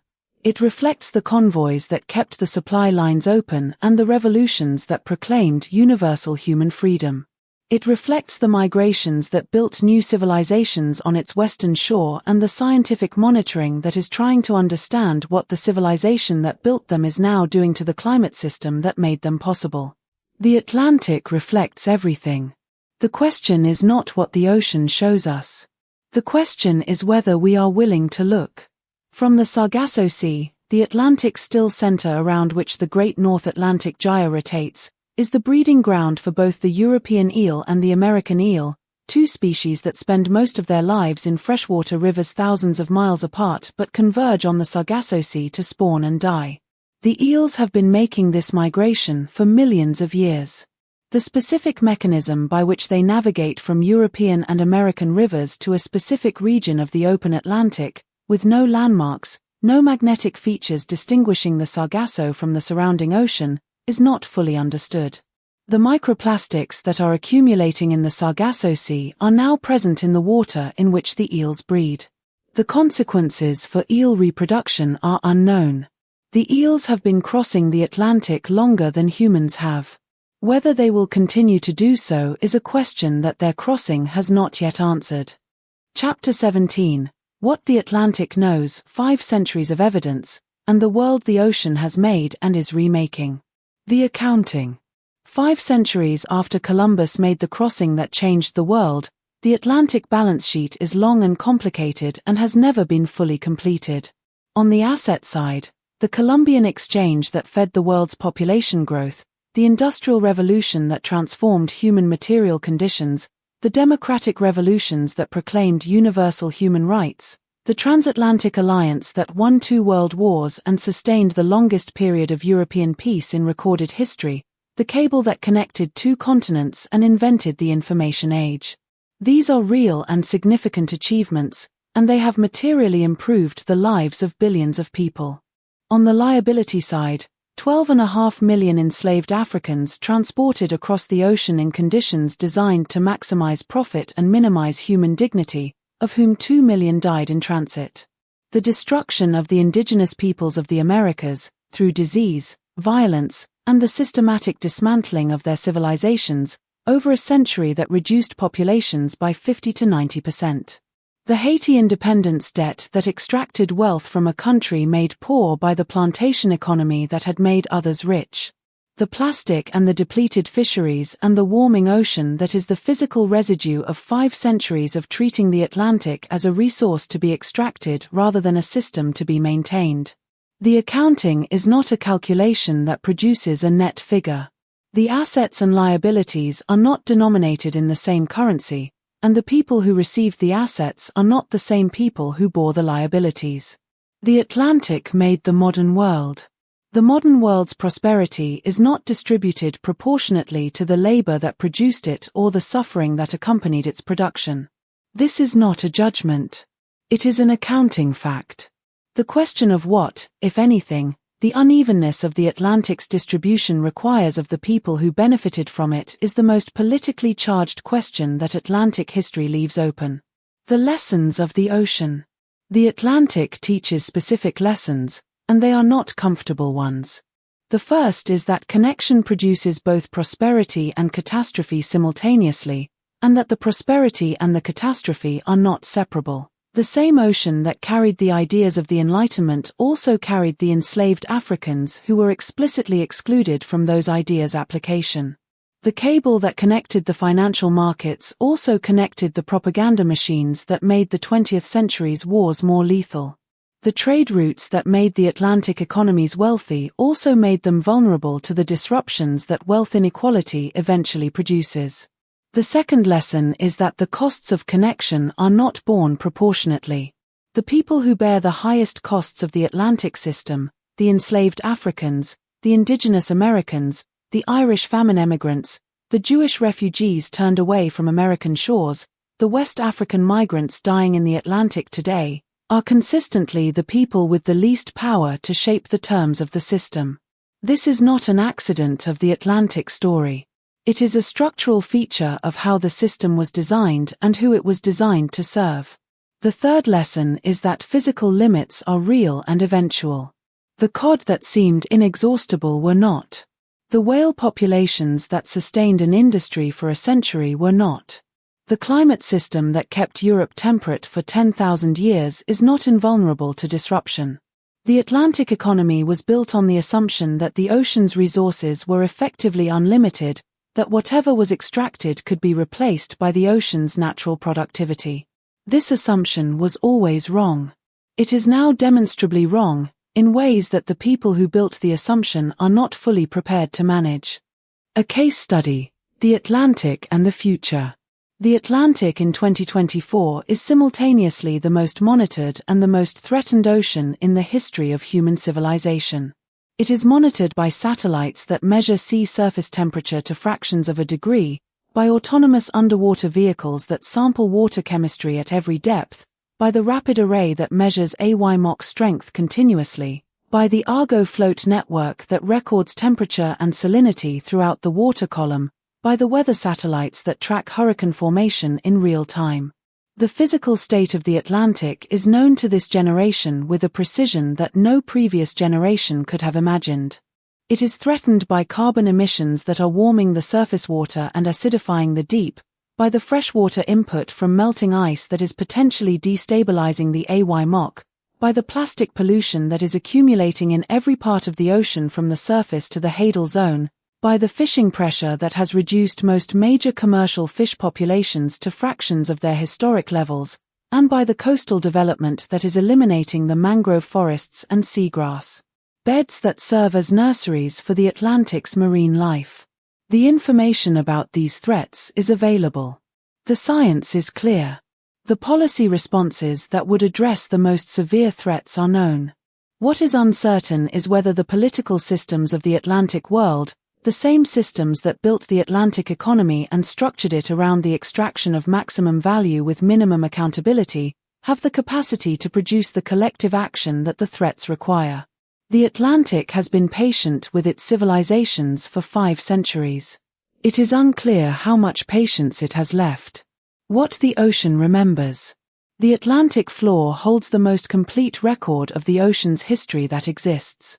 The sediments that have been accumulating on the ocean floor for millions of years contain the chemical signatures of every climate event, every biological productivity change, every ice age and interglacial, every ocean current shift, Every major volcanic eruption and asteroid impact that has affected the Atlantic since the ocean opened.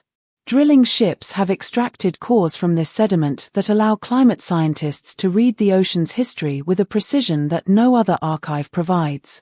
What the sediment cores record is a history of change, of climate states shifting, of biological communities responding, of ocean circulation patterns reorganizing, that puts the current moment in context. The Atlantic has been warmer than it is now, and it has been colder. It has had more carbon dioxide in its overlying atmosphere, and less. The ocean has survived all of these changes. The question is not whether the Atlantic will survive climate change. It will. The question is whether the specific configuration of the Atlantic, the current patterns, the temperature gradients, the biological communities, that supports the civilization that is causing the change will survive alongside it. The ocean remembers everything that has happened to it. It records the volcanic winter of 536 CE in its sediments, the medieval warm period in its coral chemistry, the Little Ice Age in its temperature records. It is recording the current warming in real time, in the same sediments, in the same chemical signatures. Future scientists, drilling cores from the Atlantic floor in 1,000 years, will be able to read precisely what happened to the ocean in the 21st century, the temperature spike, the acidification, the plastic layer that will be as clear in the sediment record as the ash layer from a major volcanic eruption. They will know what we did. The question is what they will be living in when they read it. The ocean and the future. The Atlantic is not done making the world. The specific world it has made over 5 centuries, with its specific distribution of prosperity and poverty, its specific allocation of risk and protection, its specific physical condition, is still being made and remade by the same ocean and the same forces that made it in the first place. The currents still run. The winds still blow. The storms still form over warm water and make landfall on inhabited coasts. The cable still transmits the financial signals that integrate the global economy. The migrants still make the crossing. What has changed is the context. The Atlantic made the modern world in a period when the ocean's physical systems were relatively stable, when the AYMOC ran reliably, when the climate was consistent enough that civilizations could build around its predictable rhythms, when the biological resources of the ocean were abundant enough to absorb industrial-scale extraction. That context is ending. The physical systems that supported 5 centuries of Atlantic civilization are under stresses that their designers, if geological forces can be said to have designers, did not anticipate and that the civilization that built itself on them has not fully prepared for. The ocean does not care about any of this. It is an indifferent physical system, 300 million years old, that has seen continents drift and ice ages come and go and mass extinctions remove most of the species that have ever lived on its shores. The specific civilization that built itself on its western shores is recent, temporary, and in the ocean's time frame, barely worth recording. What is worth recording, what will be recorded in the sediments on the ocean floor, is whether the civilization that understood what it was doing to the ocean chose to do anything about it. That question is still open. The Atlantic is still waiting for an answer. From the plastic layer in Atlantic Ocean sediments, the geological marker that will identify the Anthropocene, the current epoch of human-dominated Earth history, in future sediment cores, is already detectable in cores from the Atlantic floor. The specific chemical signature of synthetic polymers is as distinctive in the sediment record as volcanic ash or radioactive fallout from nuclear testing. Future geologists studying the Atlantic sediment record will have no difficulty identifying the moment when the Industrial Revolution's waste began accumulating in the ocean. Whether they will be living in a world that found a way to limit that accumulation, or in a world that did not, is the question that the current generation of Atlantic civilizations is answering in real time. From The Uninhabitable Earth, David Wallace Wells, 2019. The complete book is available in our store, link in the description below. Subscribe for more history, and we'll see you in the next one.